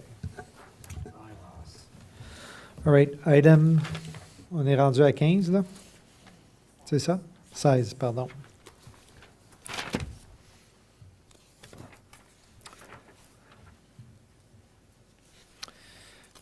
Il me manque 2 petites secondes, je retrouve ma page. Trop de pages. Voilà, numéro 15, OK. So we're at item 16, bylaws. Motion that council approve bylaws 2025-144 to 2025-150 inclusively for first, second, and third reading as listed on the agenda. This is moved by Councillor Lauren, seconded by Conseiller Lalonde. Are we removing any here? Questions, comments? I'll let Ms. Duff answer that one. Okay, well, I got a question here for. Well, that was Councilor. my question. So 2025-150 is the building code. Because it's been amended at resolution and that's already been done, does this bylaw now take into account the amended resolutions? And if so, then I think we can Then we leave don't it. need to, remove it. Does that make sense, Madame Camille Laflamme? Yeah, I was just looking at the schedule, so I didn't have time to confirm, so that's why I wanted to know if we have to remove a page or two, or we Yeah. leave it as is, or. So, Ms. Duff, because we directed and changed that approach, does the bylaw 2025-150 need to be changed as well? Thank you. Yeah, it's just the schedule. So the schedule that was included in the original proposal was Schedule A, and it was option 1 essentially. So you've chosen option 3. So all that has to be changed out is just the schedule to that bylaw. Okay, but the bylaw is still good then? So the bylaw is still good. If I look at the bylaw here, there is no reference to the schedule, so it's the bylaw. We're passing the bylaw, but it's a different schedule, that's all. So the schedule would still be called Schedule A, but you would be choosing option 3 of that. I think that option, makes correct? sense, yeah. Okay. Monsieur Godet?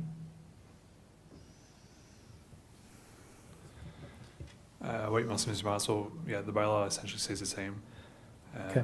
And we'll attach Schedule A of option 3 instead of option 1. Merci. Any other comments before we vote on this? Okay, I'll call for the vote. All in favor? And passed. Thank you.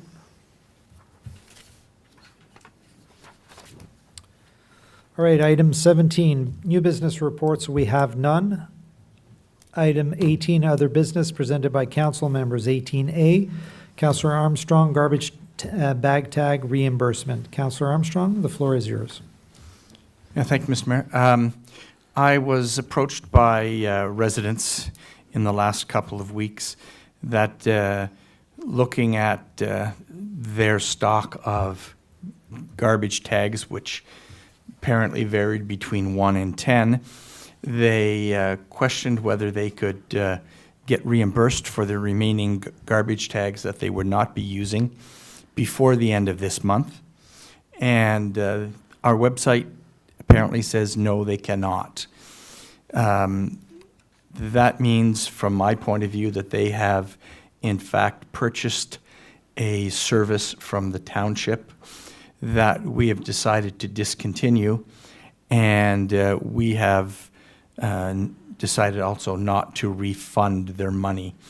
I think that's wrong, and we should have some way so that these residents can, in fact, get reimbursed for the garbage tags they hold as of the 5th of January. Thank you, Councillor. I think in the past, we never reimbursed because you can use them in the following year. Mr. Bourgon, am I wrong in that? The ones that were purchased at either City Hall or different stores, yeah, they were always, Yeah. you can always use them. So this is the first time that you can no longer use them. That's correct. Correct. Yeah, I agree with you, Councillor Armstrong. I've got a few of those left too, so. So thoughts on this, members of council? Anything to add? Councillor Lauren? I would agree with Councillor Armstrong that we should have the ability, they should have the ability to return them. They were purchased in good faith to use them. If they haven't had a chance to use them yet, we changed the program. I don't see a reason. I don't think it's going to be a significant cost to reimburse all of them. I think they're $2 each, if I'm not mistaken. So to me, I think that would make sense. But I think that we should also set a time limit to come in and get a reimbursement. So whether that's a month, whether that's 3 months, January, February, you have January, February, March to return your tags, and if you choose not to return them within that time frame, then you won't be reimbursed at that point in time. I think that's a reasonable time frame. It's just ensuring that we can get a communication out to people. I agree. I like that. Any other comments on this item? Do we need, Mr. Godin, a vote on this, or is there sufficient direction from staff here through this process? From council? It's getting late. Merci, Mr. Master. I don't know if we can vote on other business, but I mean, the direction I think is sufficient. It's clear enough. And we can probably action that. Unless, Madame Camille, do you think there should be an amendment? No, we can put that in the action items. Okay, thank you. Councillor Deacon, then Councillor Lauren. Sorry. So do we have a sense of how many are currently out there in circulation? And then my other question is the township still selling garbage tags at this point? Mr. Bourgon? First, we have no idea how many could be out there. That's fine. Yes, we're still selling some with the notice that you won't be able to use it past January 1st. Okay. I don't think it matters how many there are out there. I think it's fair that we offer that opportunity to bring them back. I think that's what it boils down to. Any other comments on this? I think we have direction for staff. Merci, Monsieur Godin. Monsieur Bourgon aussi. Next item 18B, Councillor Lauren, speed bumps for Station Trail before the first trail crossing. Councillor Lauren? Yeah, so noticing that there was a speed hump that was put in on Central Park. One of the residents who had previously requested some sort of a traffic calming measure on Station Trail in the initial phase of the subdivision. So her house is right across the street from the actual trail, right at the crossing. So with the fact that there is a crossing there for residents, children accessing the bike trail, she's requesting a speed hump either just before her house or just after her house, but on the east side of Station Trail where the trail is. I hope you can understand what I'm talking about.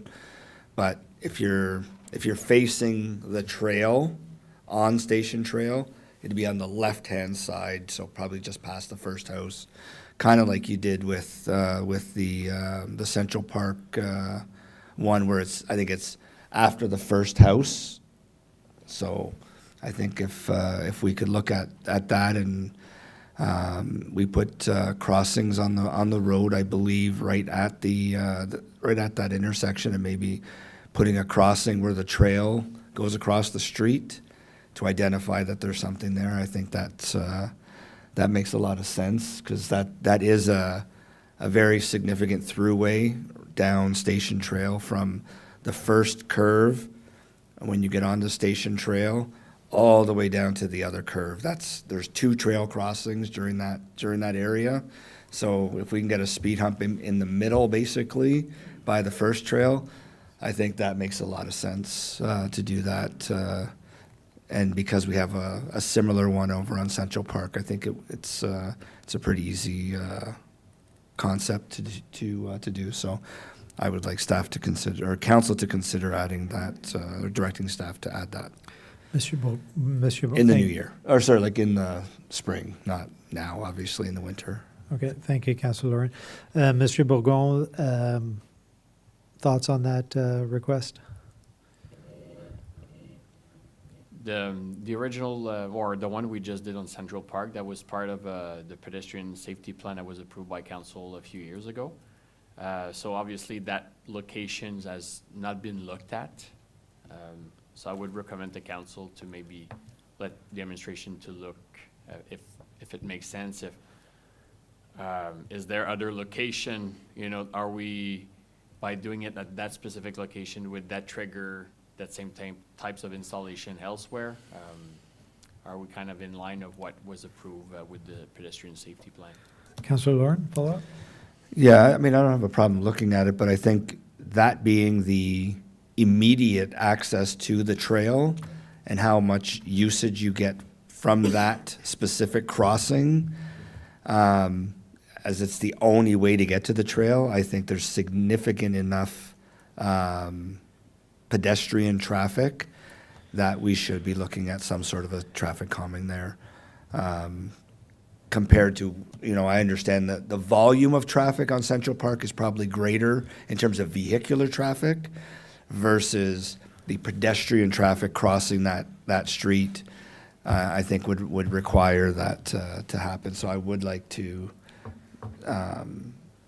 get something there this summer. Thank you, Councillor Deacon. I have 2 questions and a comment. Just in terms of location, I see the trail coming through, the trail connection coming across Pioneer Road, and then Station Trail, and it turning into Park. No, you're at the second one. Okay, so you're looking at First one. Junction? No, Junction doesn't have a crossing, Alrighty. a trail crossing. It's further down. Station Trail that hits Settlement Lane eventually and stops at Settlement Lane and does not. Station Trail doesn't hit Settlement, so Station No, Trail. I'm talking about the trail yes, entrance or. the crossing so that's where you're that goes looking to at. Settlement, correct. I also support staff looking at this. That was my second comment, comment, and then another comment, I guess, which is, or question.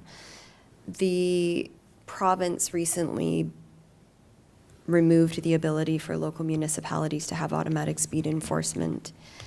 And in doing so, there was a commitment made to supporting municipalities with traffic calming measures. Quite a substantial commitment, I imagine, because I saw quite a bit of opposition to the removal of the ability for municipalities to make a call locally on automatic speed enforcement. How does that come into play in this discussion?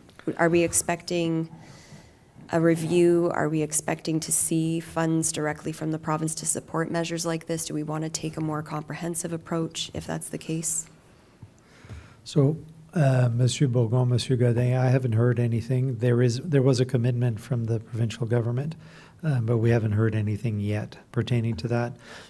In terms of the request from Councillor Lauren, I think we're safe to give direction with the hopes that we can keep track of all these added mitigation items that we are proposing or looking at, And so eventually, if there is some funding available, that we can try to recoup most of these costs. I think that would be a fair statement. Monsieur Bourgon, does that make sense?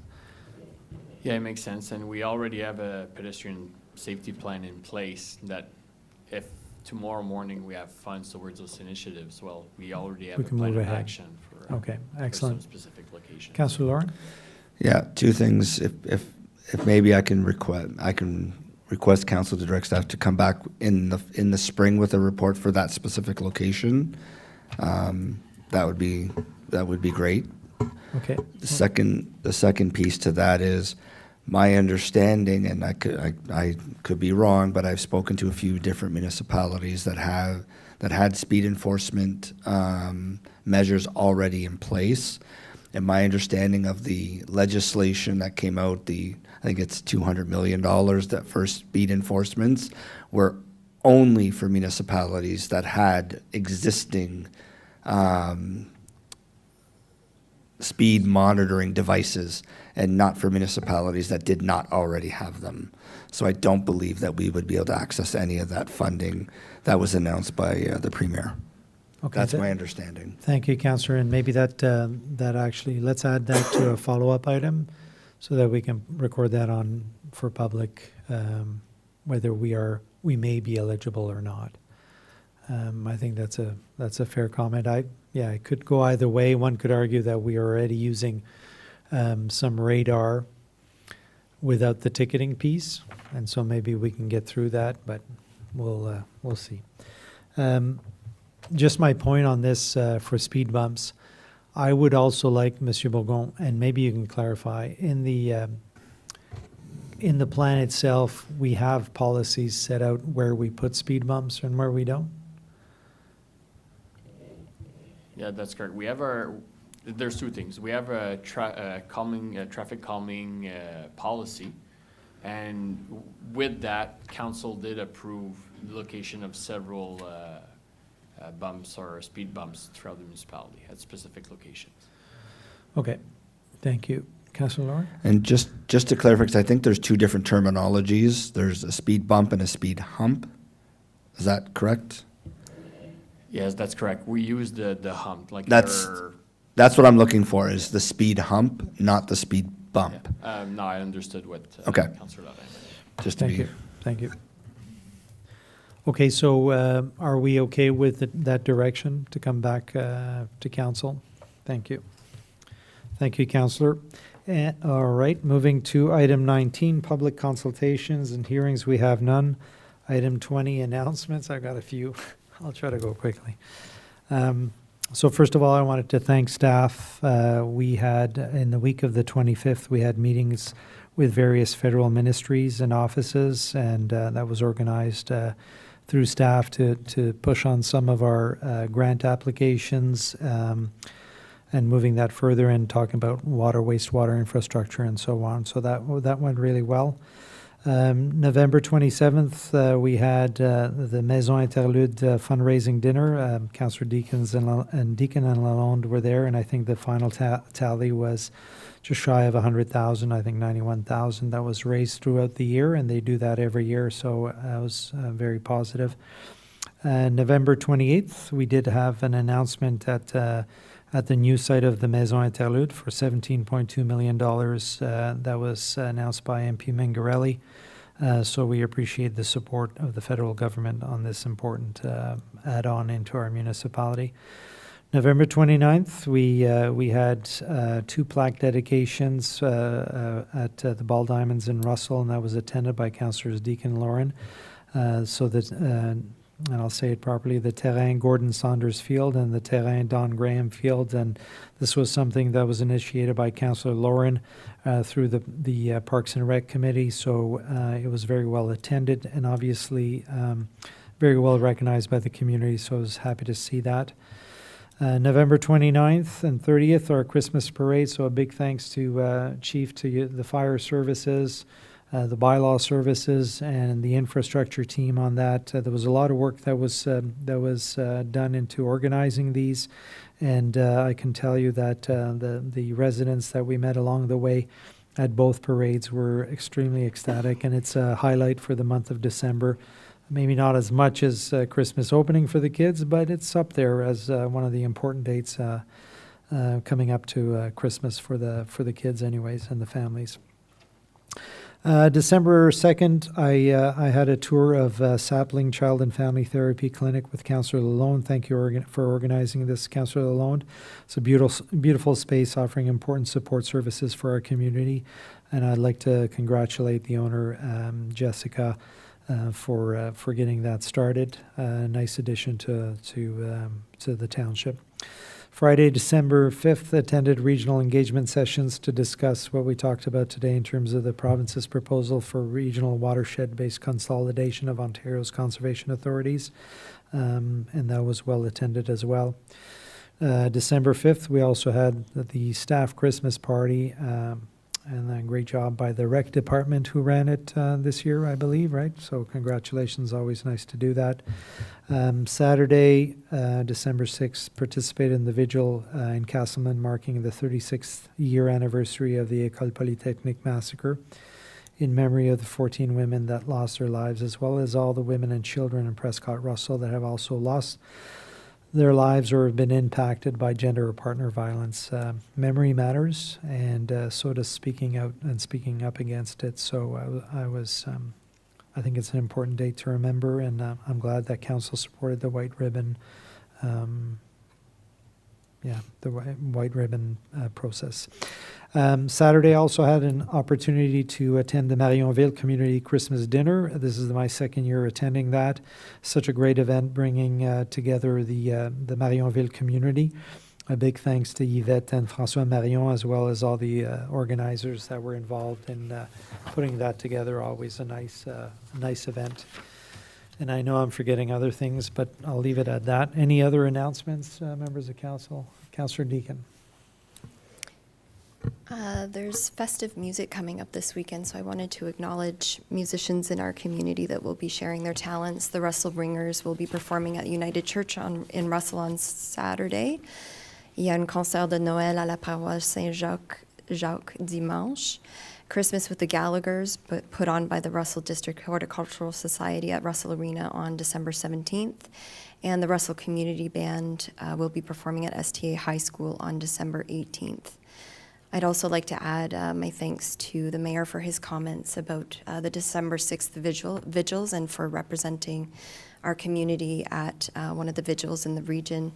I do feel compelled to name the women in our vicinity who died in this way of femicide this year: Virginia Théry, Brenda Roos, Tracy Duncan, Rachel Desrochers, Renée Descaries, et Jolene Ariac. So the Ontario Association of Interval Houses publishes annually a list of women and girls who die or whose lives are taken violently by men. And so I encourage people to visit their website, which doesn't only publish their name and how they died, but also their stories, how they lived their lives. And I'd just like to mention as well that the impact of violence goes far beyond these losses, and it holds back individuals, families, and entire communities from reaching their potential for generations. We know that this is happening. I appreciate the leadership of the men in this community who wore the white ribbon during the campaign. And I think it's important for us to not only acknowledge that this happens, but that we can change it. This isn't an inevitability. Thank you. Well said, Councillor. Thank you very much. Any other announcements? Thank you. So we are moving to item 22, closed session, second part 2.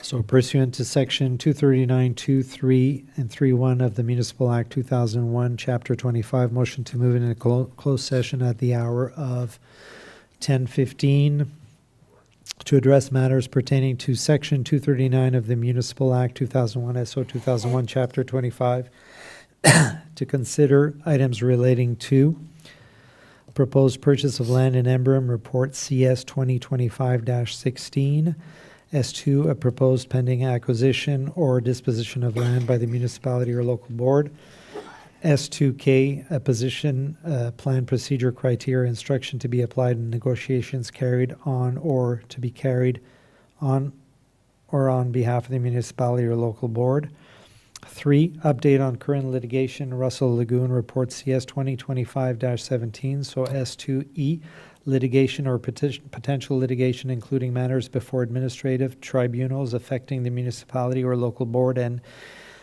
S2F, advice that is subject to solicitor-client privilege, including communications necessary for that purpose. And item 4, naming of the Embrun Library Branch, verbal report S2B, personal matters about an identifiable individual, including municipal or local board employee.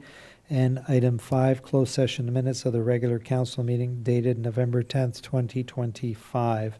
This is moved by Councillor Deacon, seconded by Conseiller Lalonde. All in favor of going into closed? And we are moving to closed session part 2. Let's take a 5-minute break. I swear to God, I'm going to get sick.